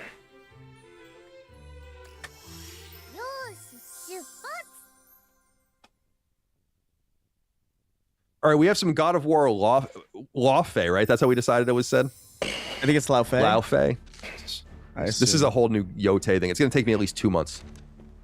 Yotai, because I call it Yotai for like forever. And, Yeah, and then it just snaps, and then you just get it like that. Yeah, EI is A, AI is I. Right, great. As far as I understand, I only know that because of Dragon Ball. That's wonderful. There's so many Budokais and like Kai and all that stuff. That's wonderful. So, that's wonderful. Jason Schreier, a journalist from Bloomberg, has been releasing these videos, been doing very well on YouTube. You see the numbers, and you're like, "Why haven't I been doing this forever?" You know, like this is a great way to. This is a great Jim Ryan-esque virtuous cycle between your Bloomberg work and your stuff. Like people like me get to make money off of your reporting. You should just make money off of your reporting. Right? Yeah. So he put up a video and he said something in there that got picked up by the Gaming Leaks and Rumors Reddit.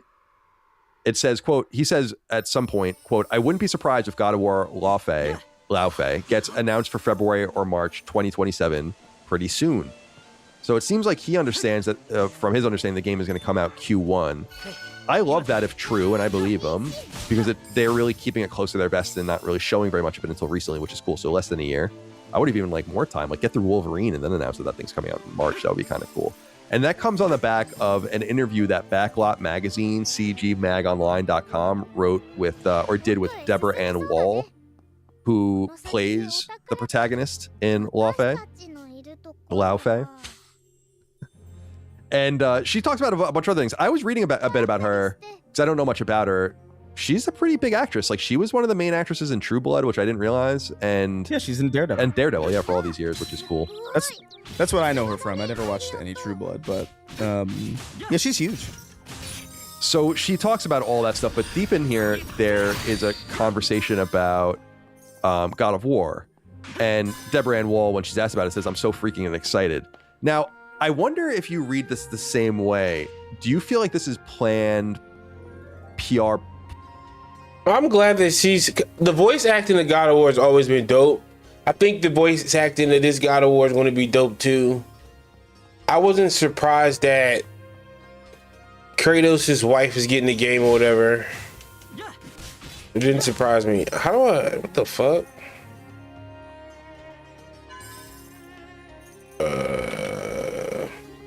But, you know, her being a big actor actually makes me excited about the game a lot more. Planting. She says, about to cook.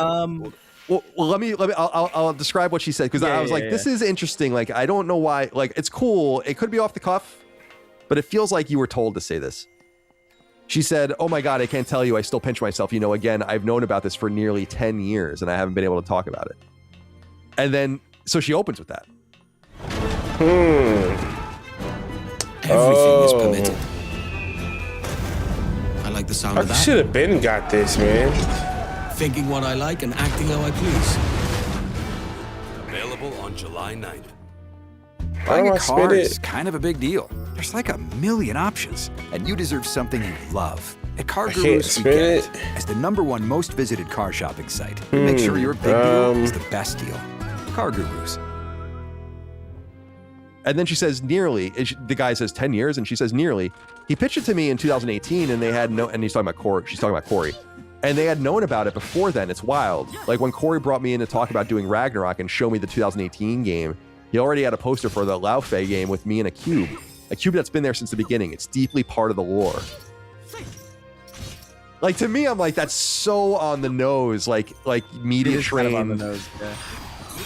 I don't want to she's an actress, and that's what I love about these interviews is like, you're not talking to a normal person. You're talking to a person that can play a bunch of different roles and does it very convincingly. And I'm not saying she's even saying anything wrong or bad. I'm just saying it's so on the nose because the whole argument about it is like, what is this game? Why are you doing this game? What's with the fucking cube? And their answer has been like, or the answer regarding this is like, it's been in, like, it was pitched to me before Ragnarok was even in development. And the cube was in the art in the beginning, you know, like that. I don't know. Maybe I might be being totally unfair. Oh shit! It is kind of crazy. I do believe it though. Like I do like because there's an interview. I don't remember where it might have been IGN, where Barlog was on a panel with a bunch of people. I think Alana was on it too, and I think she brings up like she make Faye a playable protagonist. And I think he looks as if he's like he gives a look where I'm like, oh, they were definitely talking about this, or like they definitely had planned it. The cube thing is funny because like I totally believe that's something like I totally believe that is something that Cory Barlog would be weirdly obsessive about. Like that seems like it's gotta have the cube. That seems like there's something about like that because it's weird.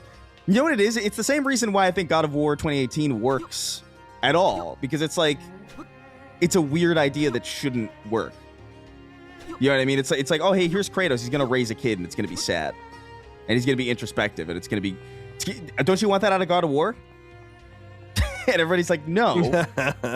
And then it comes out and people are like, oh, this is pretty good. I could see Cory Barlog being like, you know what, we're gonna have a fucking cube. And that's like got its roots in D&D. This is what like, I don't know what do. I'm real an mythology idiot. it's pulled from, but it is definitely a D&D thing. And they're D&D nerds over there. And I could see it's like, let's put a fucking cube in this game. And So people where's are the like, triple "That's dumb, sword at?" Corey? And it's like, I know.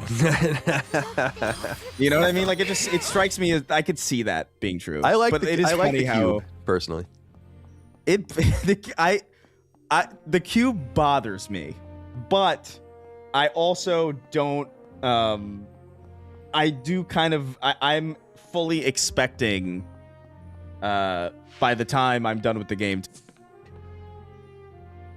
I don't like the voice acting of the cube. I think it should have been something, I don't know, more with some more seasons into it. Something, some texture to it. It's just some regular dude as a cube for real. And then, but I do like how it's used to elevate the combat and make it more vertical, to be real. The verticality in this new God of War is going to be dope. I'm not even like, that's really the hook to the whole game. It's just, you got this cool sword gameplay and whatnot.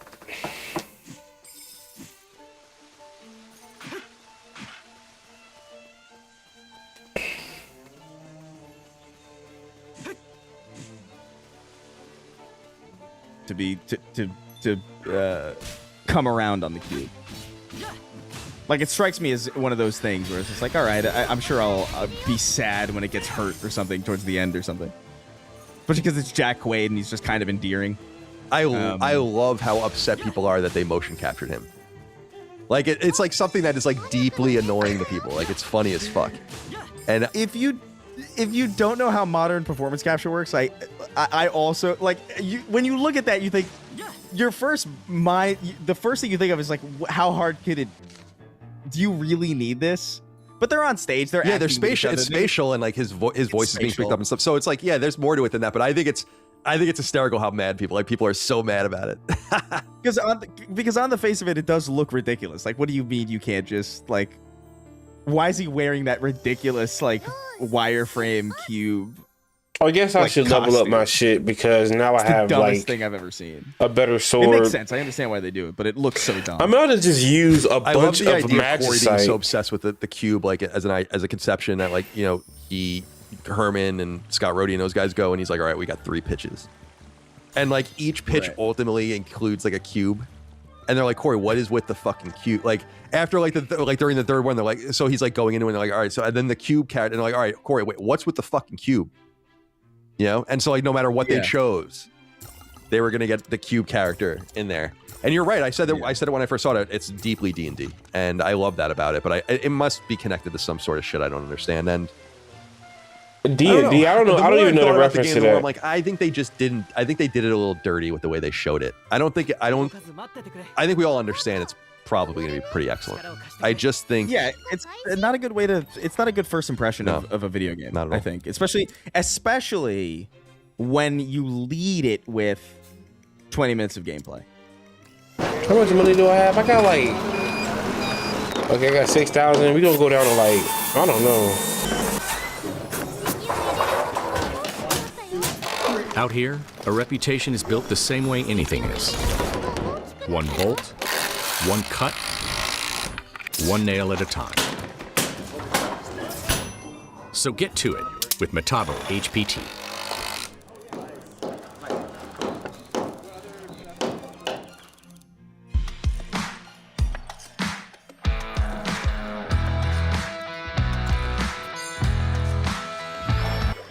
I understand that that's literally true, but it's not like spiritually true. Like when you say game, like 20 minutes of gameplay, people are expecting like I want a bunch of tough shit, bro. There must be a bunch of these. 20 minutes of unbroken play. We're gonna use all our money. We're gonna use all of it. You know, things that aren't inherently interesting. What they showed for God of War. We're using all our shit, the second dog. time we saw it. Yeah, I agree. Yeah, that's like a state of play style deep dive with commentary. I don't care. Most of it we already have. Yeah, I'm not crazy about what it's. I don't know that it really matters. It seems like we're just gonna look people through are it really excited later. about it. I think it's gonna do very well, and I think if they just keep the momentum Wow, going, we finally can like do Kokon, this. Wolverine, This is and what then this was for. Right, GTA obviously, and then right into that. Okay. And then you're off to the races for like hopefully a strong, potentially final year of PS5, as we know it. I mean, it's not gonna be PS5's final year, but yeah, not even close. All right, let's do sword dude, if shit. it really does come out Q1 2027, You got when seven? we first saw it, in summer of this year, that's good. Wow, it costs more. That's what I want more of. That's perfect. Yeah, it's perfect. It's probably I don't better if want I'm doing it enough like of this to just like 4 years of waiting after a 10, teaser trailer. 5, Like I'm okay. over it. I get that those things are done typically to attract talent 50 for new IP. I get it. Avoid it if you can, for my sake. All right. Do it for me. Do it specifically for Chris. We need you to do more things for him. It's that Simpsons. It's that Simpsons thing where it's all the Maggie. Was it do it for her or whatever? Yeah, do it for me. All right, just a few more things. I saw this pop up and was pleased about it. JP wrote in and said, "Hey Goyim, A-Full Games, a Brazilian shovelware studio. Good for what'd you say? I don't like that at all. That word there's something about that word that it feels weird to hear. It's the Jewish or it's the Hebrew word for like non-Jewish people, right? Isn't that? Yeah, but it's like why is there a word for like it feels weird that there's a word for that. It feels like you're calling me swarthy or something. Goyim, you know what I mean? Like or Hebrew and Yiddish. In modern usage, it is standard Jewish term for a non-Jewish person, equivalent to the English word Gentile. All right. I guess I don't know, man. He says, a Brazilian shovelware studio, A-Full Games, AFIL, confirmed that all of its games are being removed from the PlayStation Store. The studio has released over 140 games on PS4 and PS5. Do you think PlayStation will slowly continue to remove entire libraries from shovelware developers? When do you think they'll tackle the never-ending coming soon section that's filled with AI garbage that will never release? Thanks for all you do. I'll go to Antichrist Enjoyer Peter Thiel's secret conference and listen. I saw that about Peter Thiel that he's got like there was like some weird people on the list too where I'm like, what? Oh, are you talking about like that weird list of that secret? Yeah, it's like a secret email list or something with about the end of the world or something. Yeah, and it's real. Yeah, it's real. It's so crazy. There's like a 2014 invitation to Jeffrey Epstein that never went out. Dude, it's insane. But the only thing I know about Peter Thiel really is that oh my god, what's his name? Tim Dillon. Oh, I love Tim Dillon. He had like a bit on Rogan where he was talking about like why is this guy like he has two special interests. It's building autonomous drones and the Antichrist. Oh man, crazy. But so this story is true. A-Full Games or AFIL Games, a Brazilian studio, releasing shovelware on PlayStation Network. Delistedgames.com, which we cite when these things happen, has them as at 87 games. They're across PS4 and PS5 though, so I assume the 140 or whatever games that some people are citing are just the stacks of games across platforms.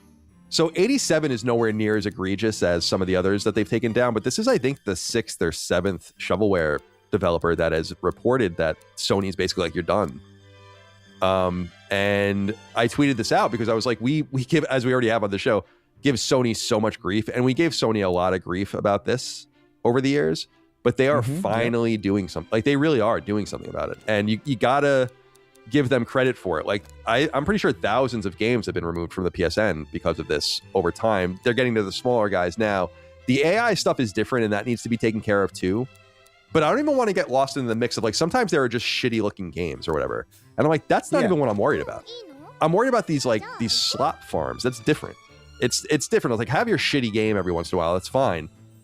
But this egregious shit that they were doing and with the trophy system is fucked up. And there's something else I want to say too, Chris, which is, you're welcome.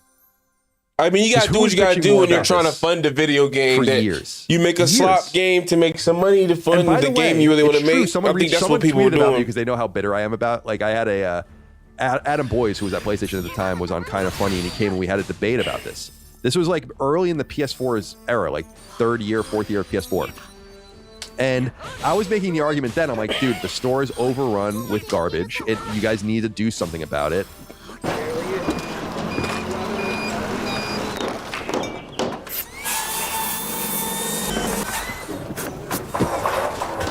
And someone's like, so I guess you won the debate with Adam Boyes. And I'm like, yeah, I guess I was just way too early. That was so quaint. If we can go back to that PlayStation Network, in terms of the storefront, man, I would do it in a heartbeat. So, goodbye, RIP Bozos. And you could still get their games, apparently, on Xbox One, Xbox Series, Steam, and Switch, according to them, because those platforms don't care, I guess. But hopefully, those platforms will come to care, too. No one's like even on those platforms. And if they are, they're just Game Pass boxes. And what we're waiting for now is for Xbox essentially is buying video games, which is gonna fucking for their players. Like, it's gonna be a day of great upheaval on PSN profiles because I think they're talking about doing that, and people are gonna get so pissed because, dude, there are dudes with like 10,000 platinum trophies, and it's like that. You have to listen. I'm a trophy guy. I love trophies. Everyone knows that. I make no secret of it, but I like earning them. It's not about the cumulative number. It's about collecting the things that you've done. And so I have 212 platinum trophies, I think. And that's a lot. That's like the top 0.1% or something of people on PSN. To have 10,000 platinum trophies, you have to play multiple games a day and get the platinums in them. Yeah, that's crazy. The corniest, stupidest shit. And the leaderboard adjustments that will happen on PSN profiles are gonna be awesome. Oh my god, it's gonna be awesome. And shout out to PSN profiles, by the way, because I don't know if you remember, I used to bitch about it too, and then they took my advice, and I think it was me directly that they were inspired by, although I could be wrong, where I was like, you guys should start hiding these games on your back end. Like, you're scraping the PSN, you're getting all this information, and then just mark them as shovelware. And they did. And I think that was kind of the beginning of the end for this stuff on PSN, which is good. So I used to see so much wild shit on Switch. I guarantee you, it was just freaky ass furry shit on Twitch. Business, and I just wanted to. I mean, on the Switch, we do a little business. Storefront. We're businessmen doing business. Right. And I wanted to talk a little bit about what's going on here with this. So Reuters, the newswire, reports the following. They say Katakawa, Japan's Elden Ring powerhouse, faces battle over CEO and shareholder meeting. They write, quote, Katakawa, the Japanese firm behind the dark epic Elden Ring video game franchise, is now facing a nightmare of its own. An activist shareholder who wants its CEO how to get over there, wielding a big stake and proxy advisor support. The showdown will take place at Wednesday's annual general meeting. So this was yesterday from when we were recording, and I've not seen any reporting on it since. It is being closely watched by investors in Japan, where activist shareholders have scored some significant wins as authorities pile pressure on companies to improve returns and corporate governance. In one camp, there is Takeshi Natsuno, 61 and CEO since 2021, but under attack for declining profitability. He may have history on his side after garnering 90% of shareholder support at last year's AGM. Natsuno has also been backed by the company's board, which says removing him would create uncertainty while the company is trying to carry out reforms. Natsuno is facing off against... I don't know what they're talking about no more.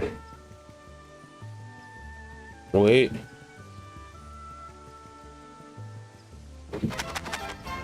Yo, the Wizards better not trade nobody, bruh. I want the Wizards to sit up there and not trade a soul. Good for a steamy situation.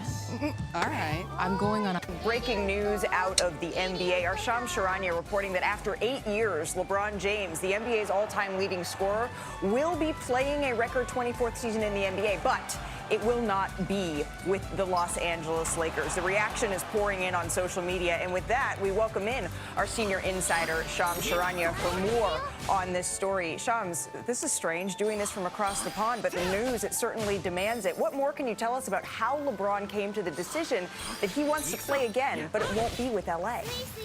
LeBron James made the decision on Tuesday here that he will enter free agency, but not only that, he has decided to leave the Los Angeles Lakers.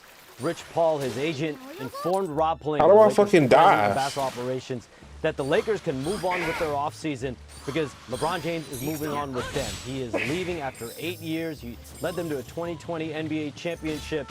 And so LeBron James had to first sift through whether he wanted to play another year, and all indications were he was going to do that. So a record unprecedented 24th NBA season awaits LeBron James at the very least, but then it was about where he was going to do it. And obviously there's been a lot of different moves over the last year or so with the Lakers, different priorities with the Lakers. Luka Doncic, Austin Reeves, we know they're both on max contracts, and their organization had decisions to make. And so before it can get to a point where the Lakers had to take time and wait, maybe I can burn it? No, you can't burn that shit. Both sides can move on with their offseason. And so why? I'm told this is a happiness-led decision for LeBron James. He feels like he needs to find his happiness elsewhere, and wherever he lands in free agency, it will not be driven by money according to sources. And so it was a bumpy finish for him with the Lakers at different points, even though at the age of 41, he led the Lakers out of the first round, pretty much by himself as that star player with Reeves and Luka Doncic out. But now, 8 years later, in LA, that's the most time he's ever spent with a team. He told the Lakers today that they can move on because he is moving on elsewhere. LeBron James will play for a new team in season 24. All right, so LeBron James, he won a championship with the Los Angeles This nigga Lakers played for 24 years. Moving on, the question, Shams, they really only begin now. We've seen LeBron make huge decisions before. What's the timeline for when we? Why would AD want to go to the West? We know the teams that he is eyeing. You can't guard Wemby. You can't guard Shea. LeBron James right now, he's spending time. If you on the Wizards, you don't need to guard anybody for real. We got young niggas to be guard like. But there's no question. All of the NBA's who can shoot teams are in the picture here for LeBron James. Will call Rich Paul, will call LeBron James to express interest as soon as free agency opens up at 6 p.m. Eastern time tonight. But out of all the contenders around the league, teams expect the Warriors, the Cleveland Cavaliers, the Miami Heat, all to emerge as among some of the suitors for LeBron James. Of course, you never know who could come out of the woodworks, who else could come aboard and pitch LeBron James on a vision to join a team and compete and be happy in his 24th NBA season.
I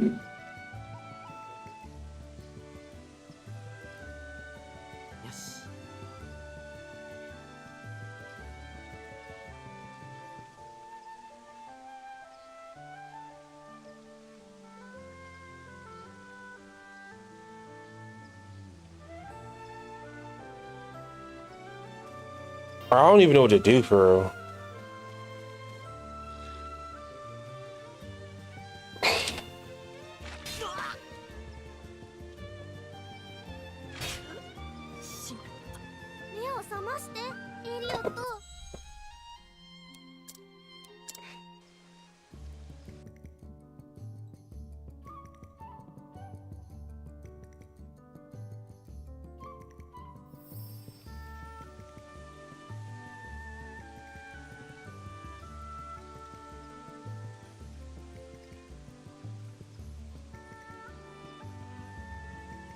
I don't know how to do this shit.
All this is blocked off. I don't get it.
Do I have the dive ability?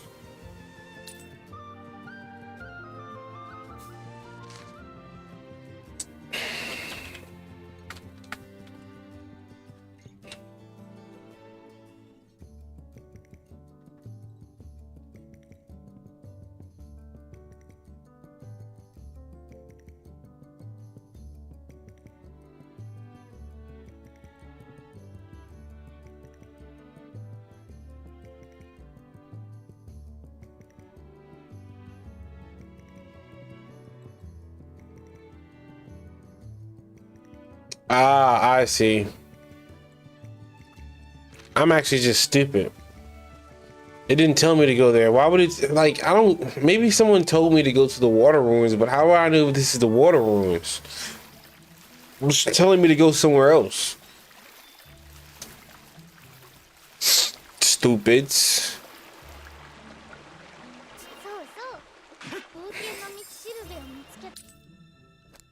Let me just go get some health.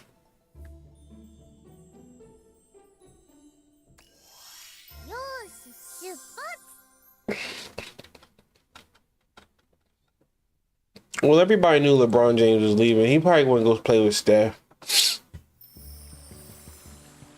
But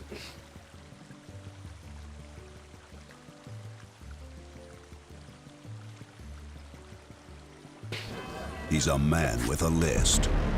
In a race against time. Be here. Our guys looking for a comeback, man. Go ahead and load up for Stephen A, man. While we may not agree with what he says, this is another one of Stephen A's legendary rants of him being very disrespectful as usual.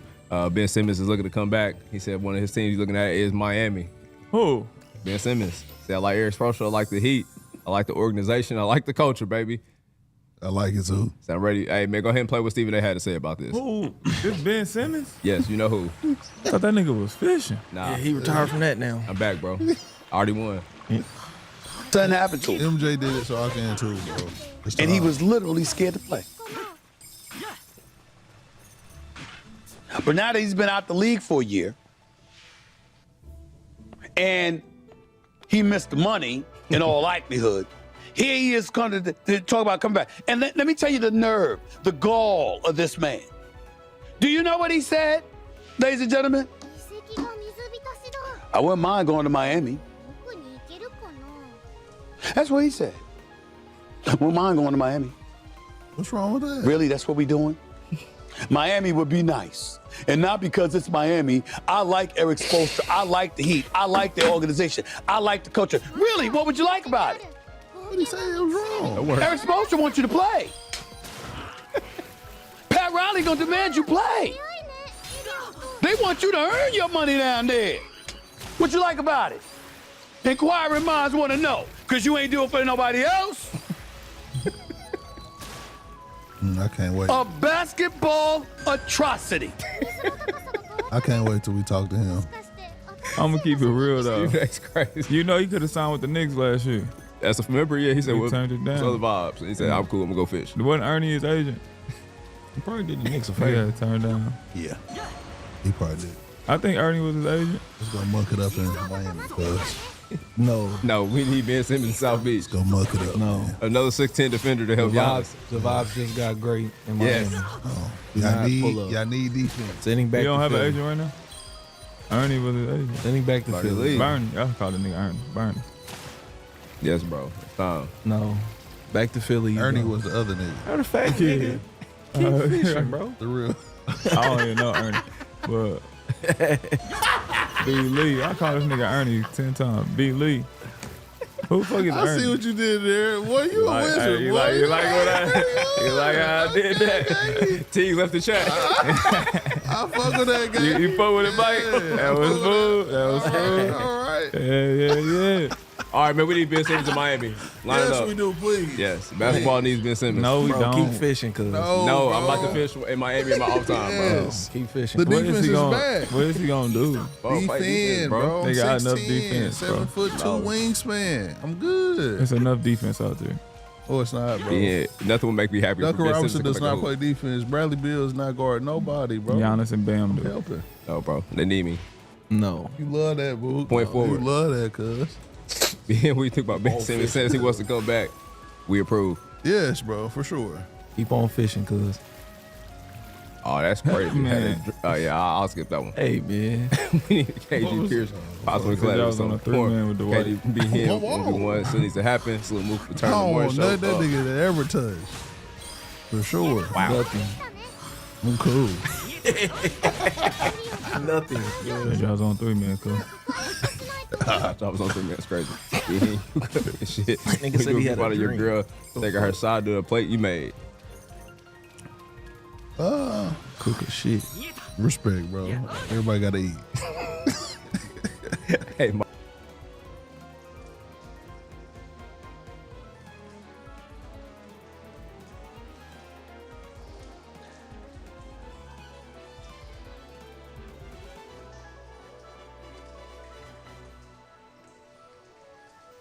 This idea of continuous reinvention, I think, is really important. It doesn't end. It does right? not end. I like Mortismo. Welcome to Reinvented with Accenture.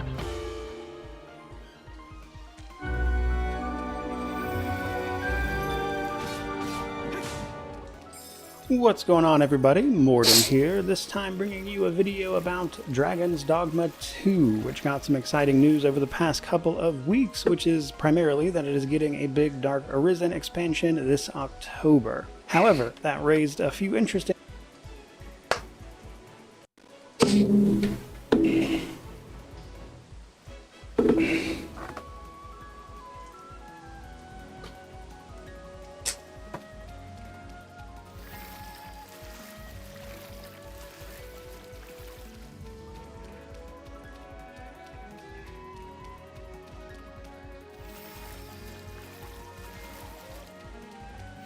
questions, I think, for me personally, and a lot of other people as well, who were disappointed with the base game of Dragon's Dogma 2. And to that end, to provide a little bit of context here, I reviewed Dragon's Dogma 2 when it released, and I ultimately gave it a buy on sale, as there were a few things in there that I just didn't really enjoy. It kind of dropped off a cliff once you got to the desert part of the game, reducing the number of active skills you have, and a few other things that were just overall kind of a nuisance that brought down the experience and honestly made it feel a little more like a remaster of the original than a proper sequel. And while I have honestly detailed that in a lot of different videos, it just so happens that relatively recently we got this announcement of this expansion, and the Dark Arisen expansion for the original game did a lot towards making that game what people know it for today, myself included. I played it long after that expansion had been added, and so it only seems fair then that I inevitably cover this DLC and talk about what it does for the game,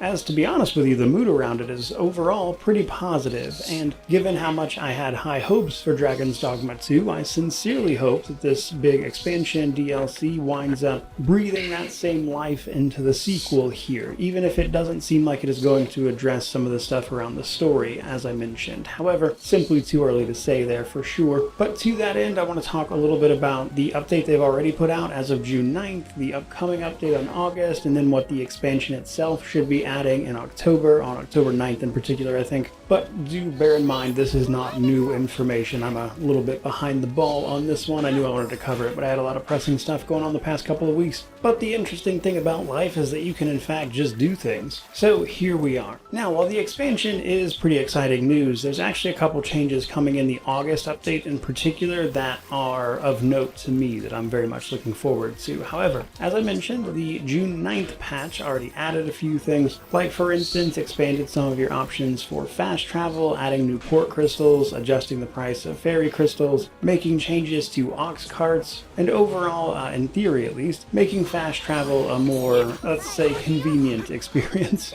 On top of that, they also introduced and adjusted the balance on a few different items. In particular, it looks like they increased the stats you could get on items that would drop from dungeons, and they also added a new specialization for your pawn, the Guardian specialization, which will do things like fend off raids that could happen on ox carts, as well as just dispatching smaller enemies that would attack camp, or reducing the health of larger enemies. Overall, some good changes in there. They also made changes to some UI stuff and also fixed some bugs and things as well. And actually, to be honest with you, most of this patch was bug fixes, which I thought was interesting. And then, of course, there's the upcoming August update. This one is not out yet, but we do have an idea of some of the things it is going to adjust. Namely, most excitingly for me, actually, it's going to bump up the active skills back to 6, allowing you to simply do more and have more abilities and things on offer, which should go a long way for just doing more in combat and giving you more options overall in and of itself. Now, if that wasn't enough, it also looks like they'll be adjusting the Dragon's Plague, the illness that could befall your pawns. In particular, they mentioned that they're going to be adding treatment options, seemingly to allow you to get rid of it more easily, but they were also vague on some of the other changes that are apparently coming to this, like they've mentioned some things about making it benefit you in some way. And then they should be adjusting the save system as well to allow you to save more freely, it would seem. But again, details on the specifics of all that don't seem to be forthcoming at the moment outside of those generalities. Presumably, that one will also come with some bug fixes, which, all combined with the update since launch as well, should hopefully solve some of the performance problems people reported with this game as well. But obviously, we will see how that actually winds up panning out. Then there is the upcoming expansion itself, Dark Arisen. So this is going to do a few things that they have detailed. In particular, it's going to add some stuff to character creation, which I thought was interesting, mostly because character creation for this game was already very robust. But on top of that, they're adding 12 new dungeons to the base game, the area that is already available. So well, he said 12? Things to the base game, the area very robust. But on top of that, they're adding 12 new dungeons, very robust. But on top of that, they're adding 12 new dungeons to the base game, the 12 area that is new already available, dungeons. so there will be even new things to explore there. But the main bit of content is going to be the new area to the north, Norgan, I believe it's called. And it looks like this will function not entirely dissimilarly, I should say, from the Dark Arisen expansion from 1 or Bitter Black Isle, where we're going to be trying to get to the bottom of a mystery surrounding the fallen dragon there, and along the way we'll be picking up relics that can then be appraised and provide a certain amount of gear progression through that system as you move through the DLC itself. They also detail that there is a character that you'll be presumably teaming up with in some fashion who is after whatever is going on with this fallen dragon, but it would hardly be a Dragon's Dogma title if the answers were forthcoming. But that is a rough approximation of what is going on in this game at the moment, and from there I just kind of wanted to take a minute to talk about a couple of other things, and I will say that while all of this certainly does sound good and I'm excited to check it out,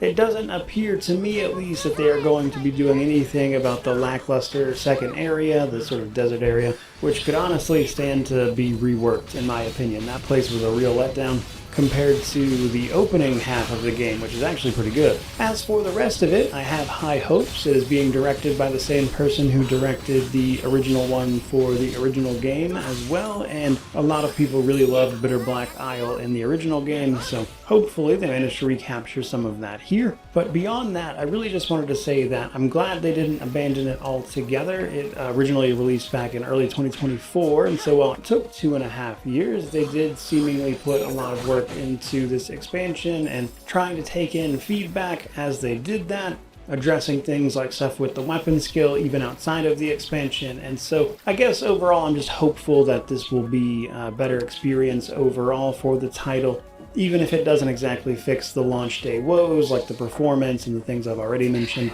And so while it certainly is a case of reinforcing the idea that the best bet for people is usually to wait for the better version of the game to finally come out, I will also say that I had pretty much written this off. I just kind of assumed after all this time they were just going to let it lie and be what it was, and I'm happy again to see that was not the case. And as I mentioned, it feels only fair that after I was less than thrilled with the base game, that I take a look at this expansion when it drops and see if it makes the game better in the ways that were important to me anyway. But with that said, I would love to know what you think about this stuff down in the comment section below if you're planning on checking this out for yourself or anything else you want to add, I suppose, which naturally means to like, comment, subscribe, all the YouTube jazz. But regardless of any of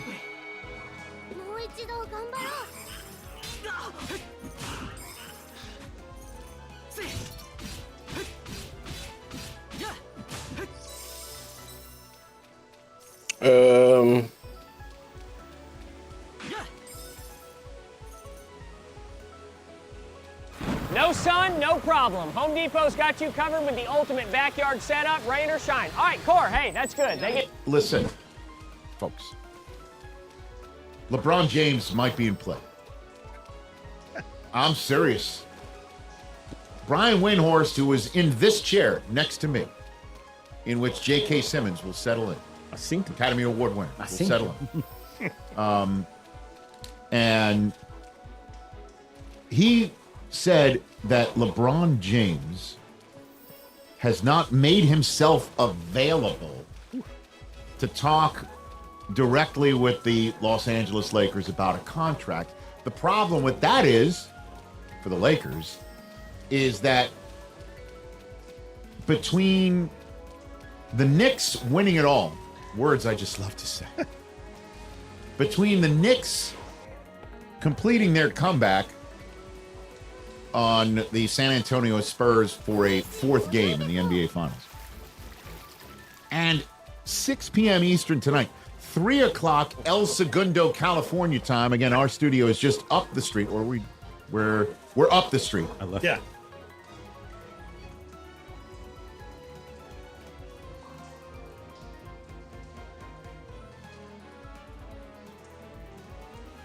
YouTube, chicks. Get ready. You know what to do, chicks. I find, you know, I like Chick Smooth.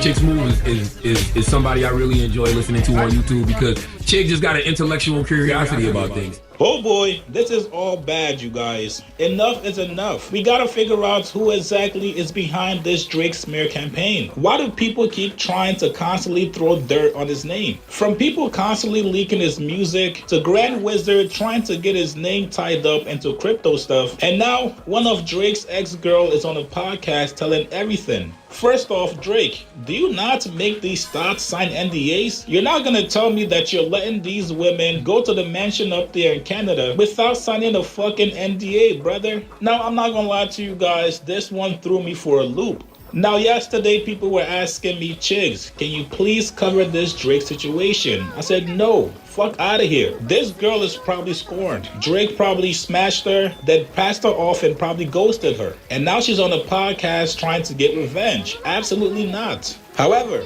after listening to the full story and getting the full detail, I think this might just be Drake's work. Now, first off, Drake, you gotta lay off the milk, brother. How many times has Dr. Umar told us? White women never, black women forever. Black queens forever, snow bunnies never. I said black queens forever, snow bunnies never. I said black queens forever, snow bunnies never. Ever hook up? Had hired Drake to come to the boat and throw a party in Saint-Tropez, and Drake had never been to Saint-Tropez. And so he came on the boat, he came with his friends. It was amazing. He's such a great guy. Yeah. Did you and Drake ever hook up? I'm gonna take that as a yes. Yeah, I mean, we did. Okay. And That's nasty, he's bro. Great. Yeah. Would you ever? I Are you guys really- still friends or? I haven't spoken to him Yeah. in a Damn. minute. I don't really like to speak to a lot of my like prior flings or Right. like or men that I've dated in my past. Like once you lose me, I'm gone. So he lost you. This nigga smashed and just dipped. What did he do? Give us the tea. He lost you? What the fuck do you mean? It's 1,021-year-old white chicks. What the fuck is this girl talking about, Drake? What exactly are you telling these chicks to make them feel special? I can walk outside. That nigga went over there, got his meat sucked, and dipped. This though, let me ask you this, Z. This is a good question. This is a question to everybody. Now, I don't know about drugs, right? Because I don't smoke. I don't know about alcohol because I don't drink. But if the price of weed went up, right? Weed. I'm just saying, if the price of weed went up, do you think people gonna stop smoking weed? No. You all of a sudden taking a break. No. Alcohol go up, do you think people gonna stop? No. It's just that's just not the case. It's unfortunate. Wait. They're always had new taxes on alcohol and tobacco. The weed shit, if it's expensive and it's trash, niggas gonna stop smoking it, nigga. Well, if the quality isn't there, people aren't going to. If the quality, people are going to buy. No. I'm just asking, right? I'm just asking. Yeah, J-Dog. I'm just asking. Okay, look. Hold on, let me go and talk. Listen, a gram.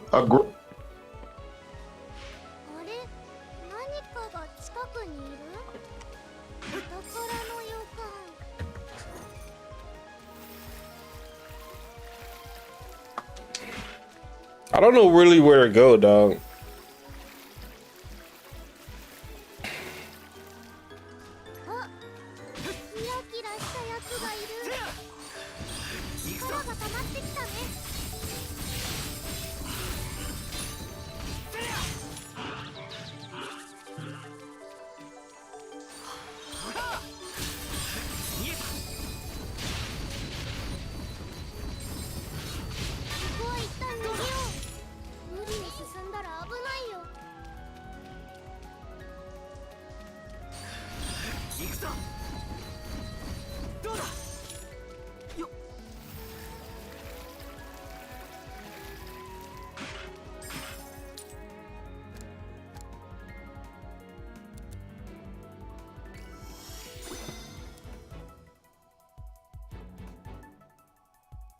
She takes the time to understand his unique personality. What was once a stressful experience has turned into moments of calmness and trust. Knowing that you're able to make them feel better, it warms my heart.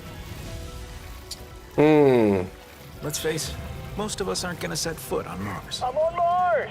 It's freezing. I'm gonna go back to the module. Some things are out of reach. I got this. With a card with access. Listen, the NBA is on fire right now. There's so many things to talk about, man. First things first, man. Let's get to it, man. Up in Portland, Ja Morant is officially a Trailblazer. How y'all feel about this, man? We knew the Ja was on the move. Nobody expected Portland. Kind of shocking to everybody involved, but how y'all feeling?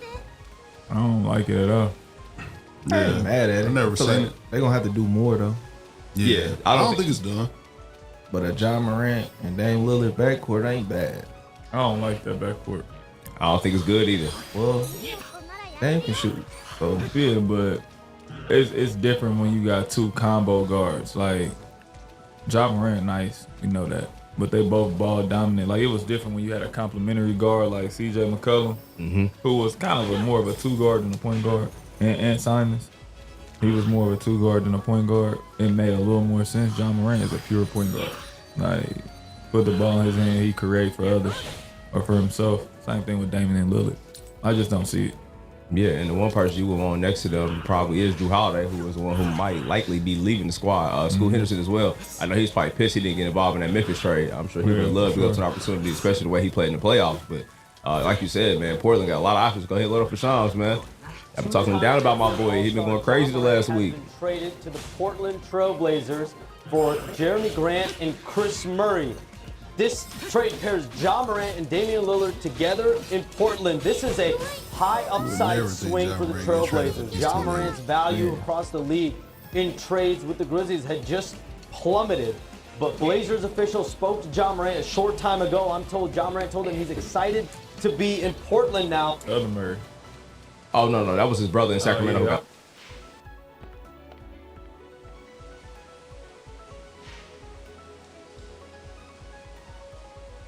And in breaking news here on SportsCenter, LeBron James is coming back, but it won't be as a Laker. Clutch Sports CEO Rich Paul telling our Shams I really don't know where to go, man. informed the Lakers that after 8 seasons and a title, they can move on without him.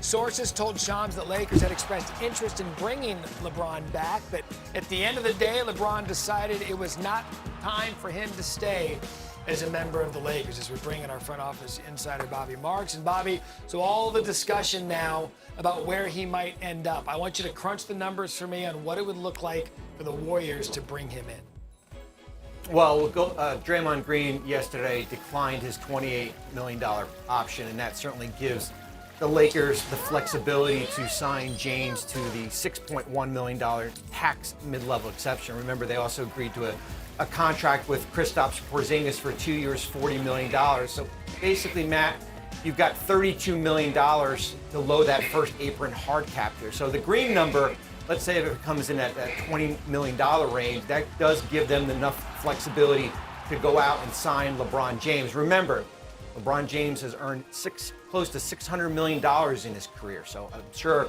there will be the money part of it, and then certainly the best fit part also. Can they do it without trading Jimmy Butler?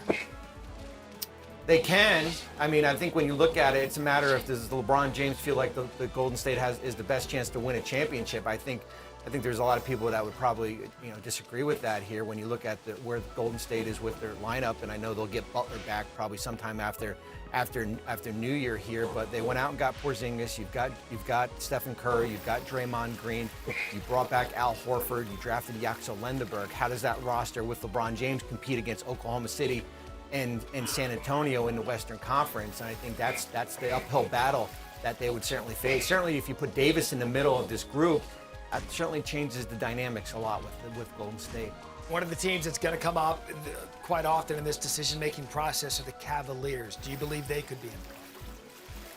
I do, and I actually think, Matt, they're probably the best fit. I think that gives him the best chance to, if he wants to go win a championship, I think they're probably the most complete roster when you look at Donovan Mitchell, and the likelihood is that James Harden will be back. And then you look at the two bigs with Evan Mobley and Jarrett Allen, and then they've got shooting to surround with Max Strus and Sam Merrill. Their bench, certainly there's some work to do there. I think that in the Eastern Conference, and I know that New York has just won an NBA championship, I think if you don't have to subtract from that roster, that likely would give him the best chance of trying to win another championship. And from a story perspective, probably the cleanest ending for him to end his career at the place where he started, then came back and won a championship. A lot of discussion between now and then. Bobby Marks, good stuff. Thank you.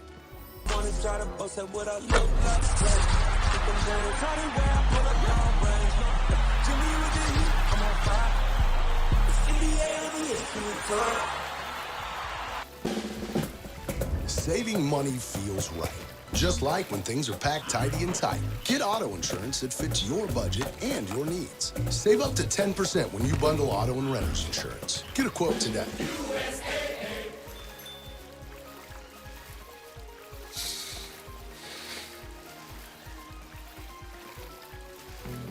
Sometimes life can be a little messy.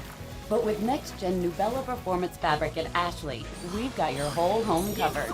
So you can get back to what you love, messes and all.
Oh, I know what I gotta do.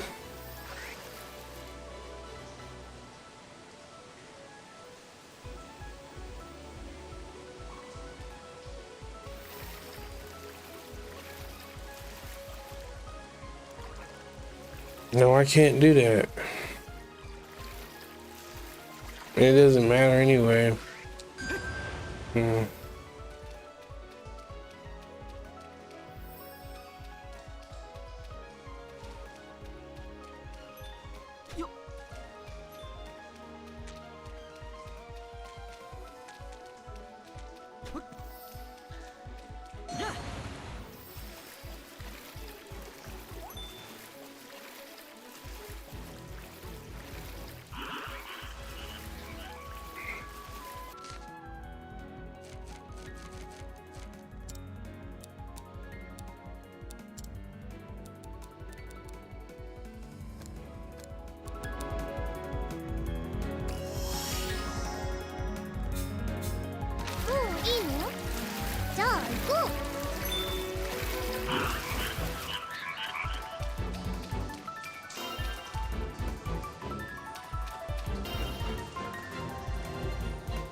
球までしか進めなかったけど、他の時代だったらどうかな。近くに行くこと。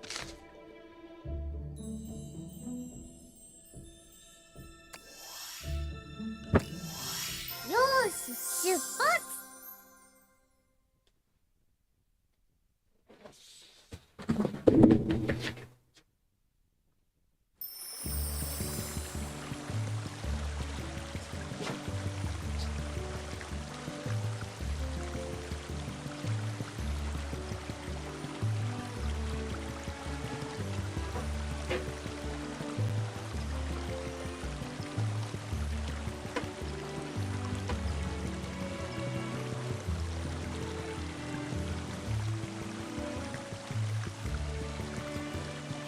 Yes.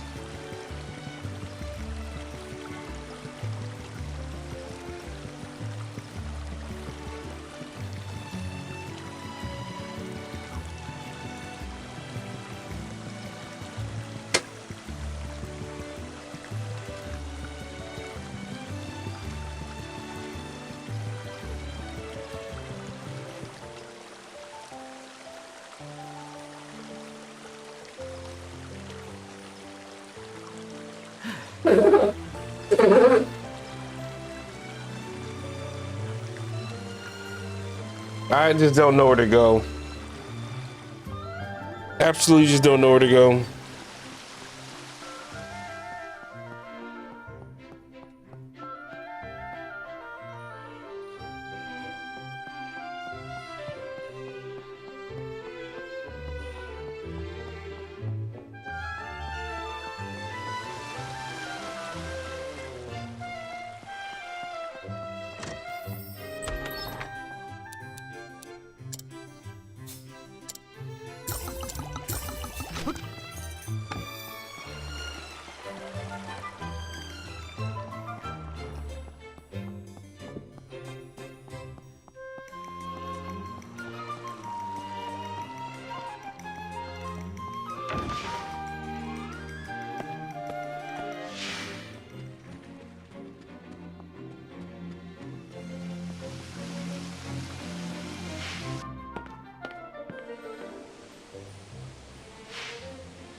Yeah.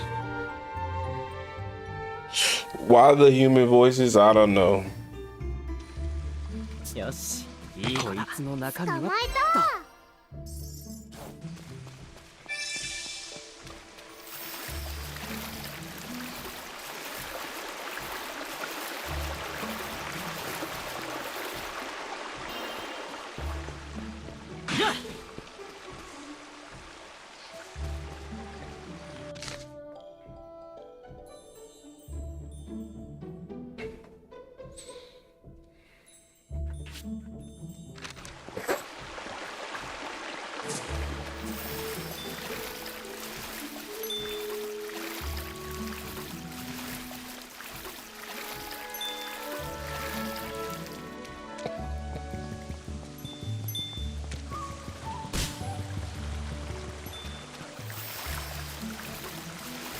水の中に入れば通り抜けられそうだけど。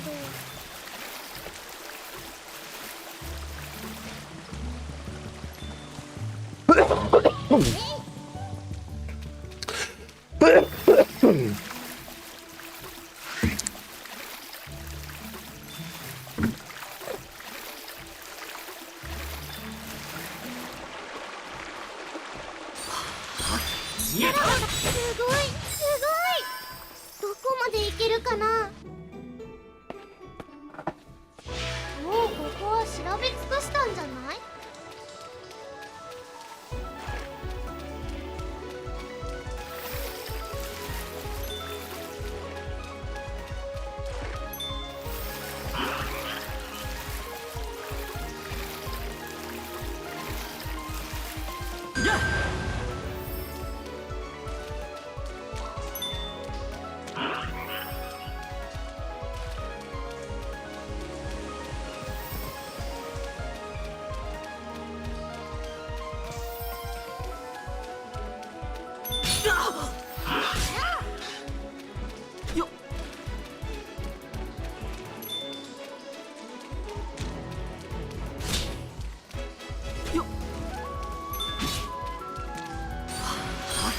見えた、そこだ。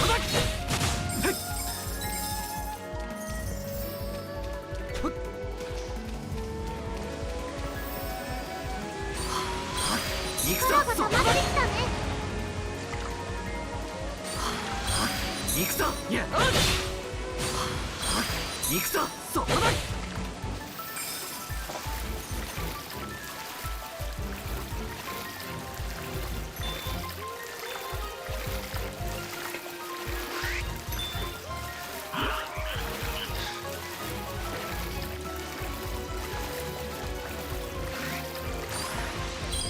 一気に泳ごう。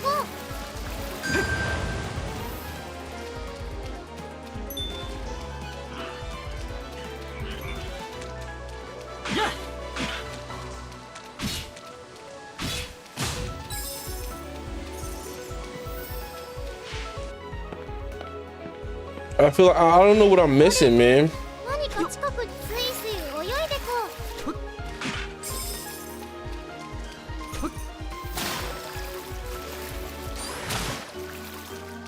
あ、キラキラしたやつがいる。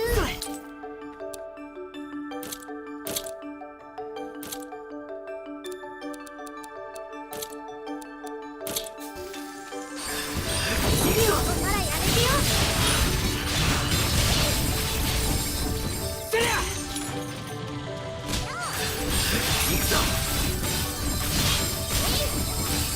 ここは一旦逃げよう。無理に進んだら危ないよ。待ってて、今助けてあげるから。 That was stupid, but whatever. We haven't made any progress anyway. 諦めずに行こう。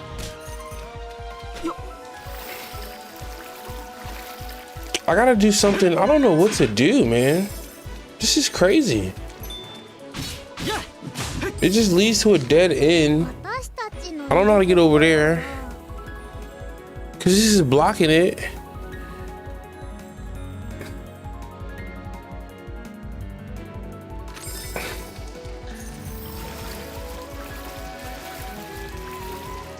This is some fucked up shit, bro.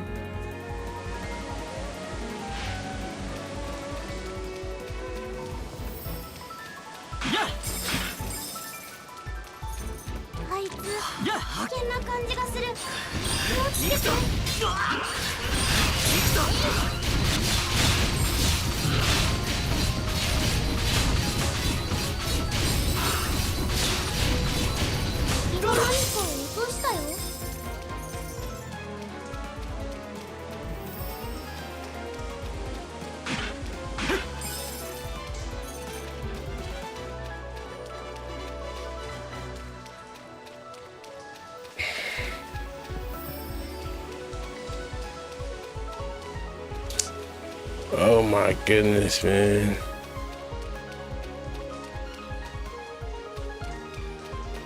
This just leads to, I don't understand. What am I missing?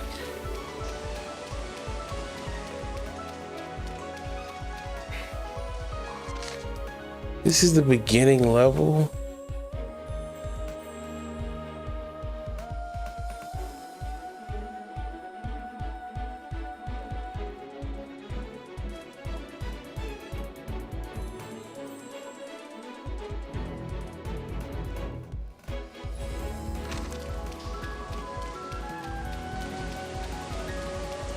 Why not just travel there, man?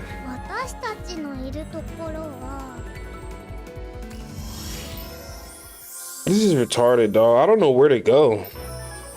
What the fuck?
I'm so lost, man.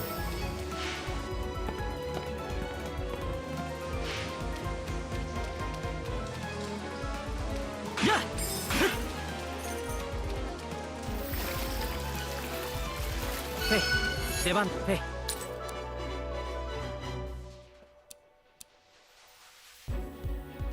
今だ。まだ力が溜まってないよ。あいつ危険な感じがする。気をつけて。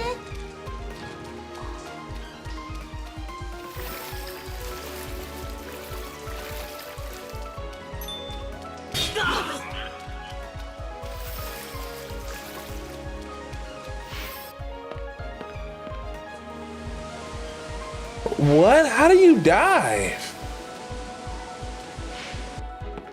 I don't have the dive ability, bro. Am I tripping? これ何か近くにいるかも。いい予感がする。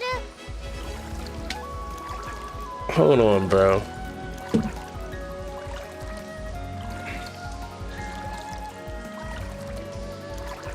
I'm gonna take this global.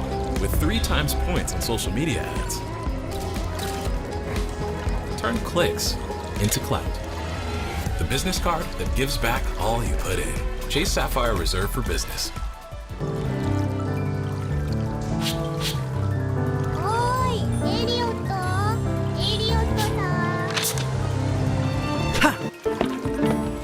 Wonder if there's anything to find here. Oh my gosh.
Wait, what?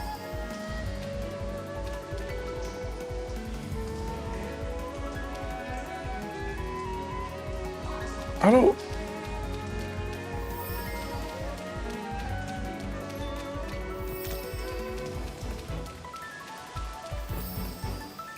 Am I tripping?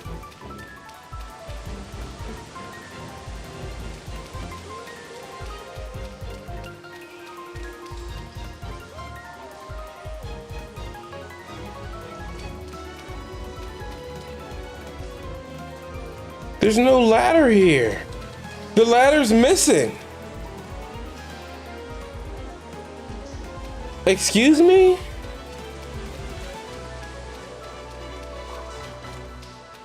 The ladder is missing.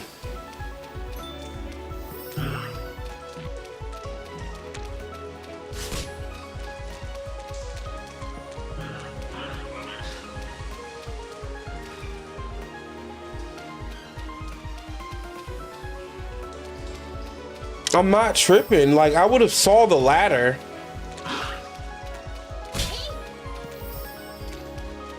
What?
I'm probably not even supposed to go there. I don't even know. I just don't even know how to get up there. Monster Trail 5. よーし出発。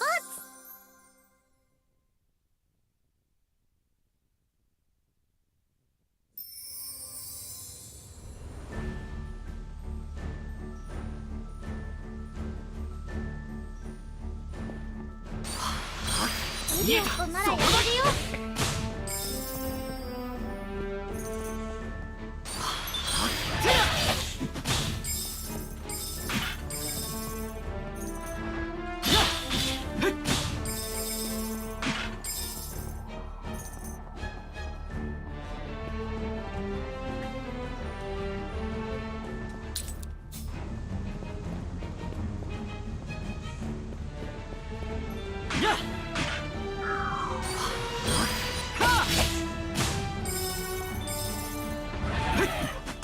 すごい。さすがだね、エリオット。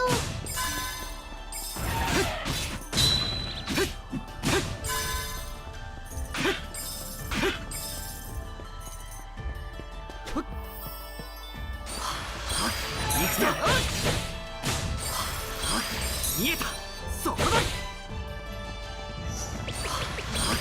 見えた、そこだ。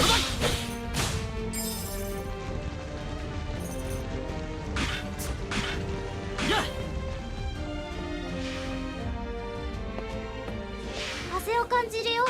奥に続いているのかな。行くぞ。やあ。エリオットならやれるよ。見えた、そこだ。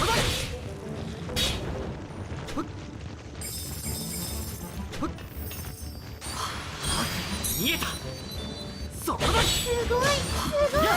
落ちてエリオット。行くぞ、そこだ。やっ。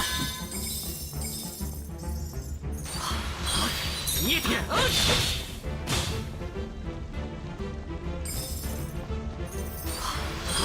見えた。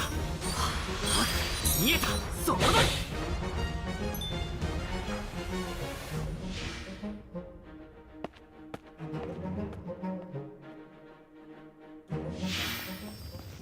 よよよ。うわー。よ。宝箱何が Just a dead end. 何が入ってるんだ。悪くない。よ。うわー。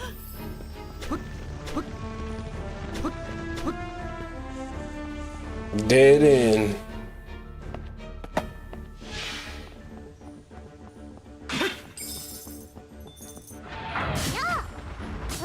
その調子。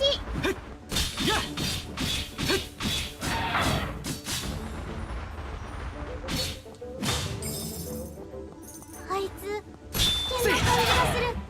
気をつけて。エリオットならやれるよ。もう一旦逃げよう。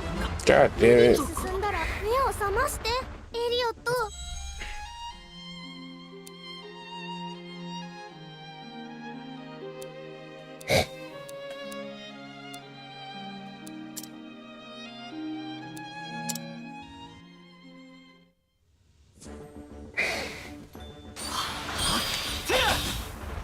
一旦逃げよう。無理に進んだら危ないよ。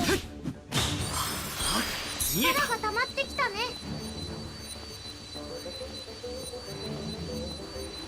やあ。行くぞ。やあ。見えた。やあ。やっ。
Oh shit, that's how you get over there.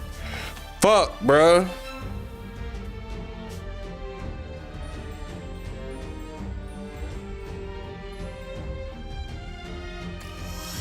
よーし出発。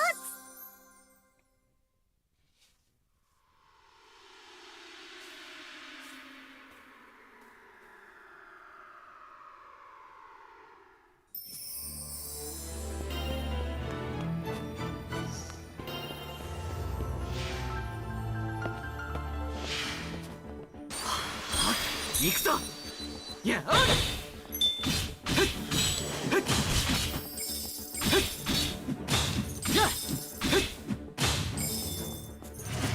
その調子。ところで待ってて、今助けてあげるから。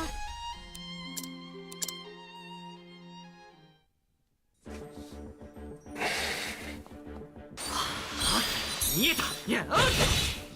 ややや行くぞ。そこだ。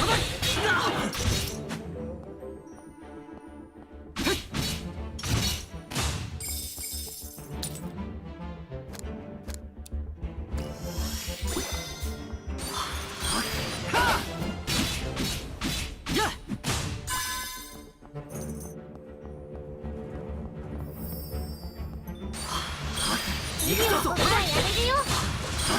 見えた。そこだ。やや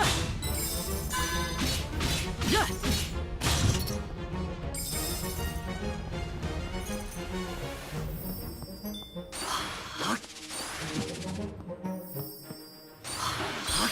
見えた。そこだ。や行くぞ。そこだ。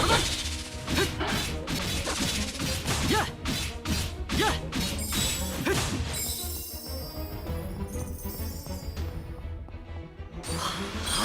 見えた。そこだ。見えた。そこだ。せいせいせい。いいタイミング。やせやや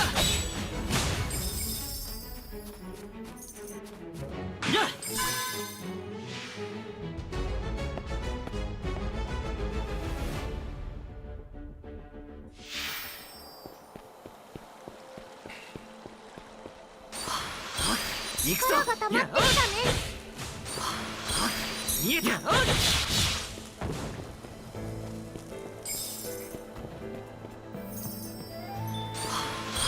行くぞ。ややや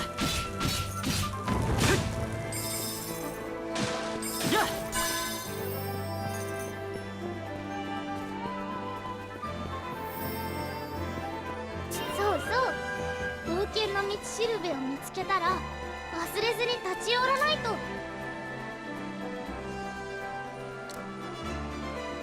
なんだか怪しいけど。よ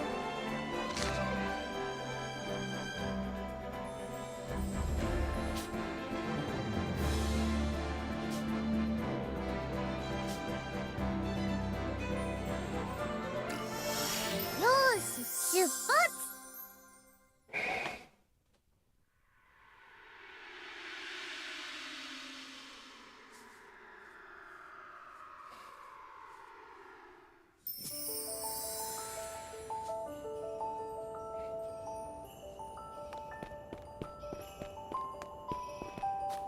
I went through the wrong cave. That's fine. あ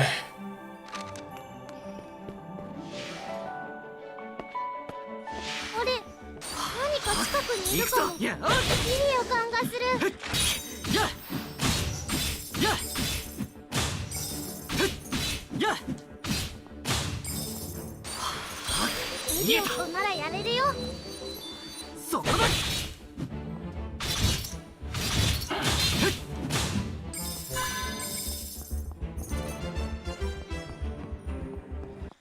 あ、キラキラしたやつがいる。どうだ。見えた。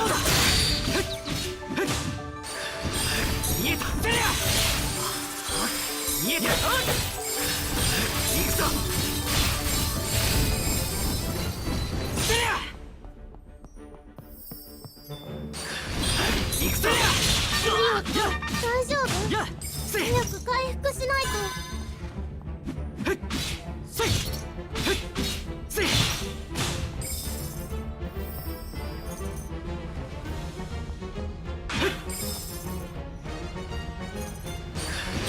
行くぞ。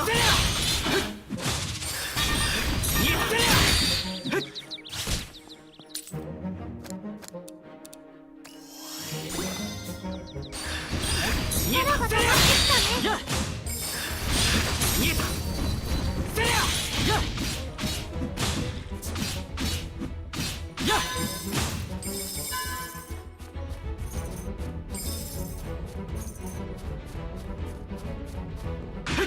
I was like, why is he got this shit closed off? Who the fuck are y'all niggas?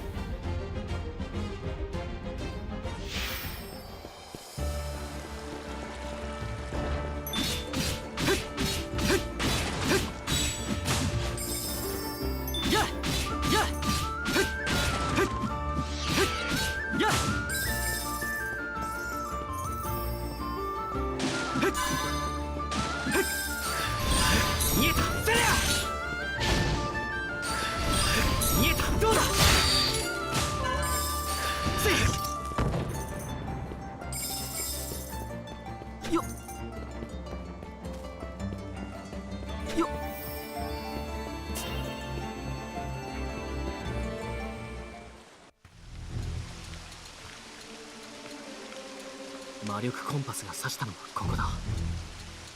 術者はこの中にいる。いよいよだね。震えてるのかい？ちょっとだけ怖い。このまま先に進んで大丈夫なのかな。正直俺にもわからない。ただヒューリアンにかかった呪いを解くにはこの先にいる術者を倒すしかない。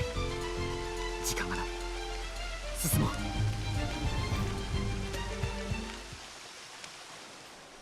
このまま先に進んで大丈夫なのかな。今はヒューリアを助けなきゃだもんね。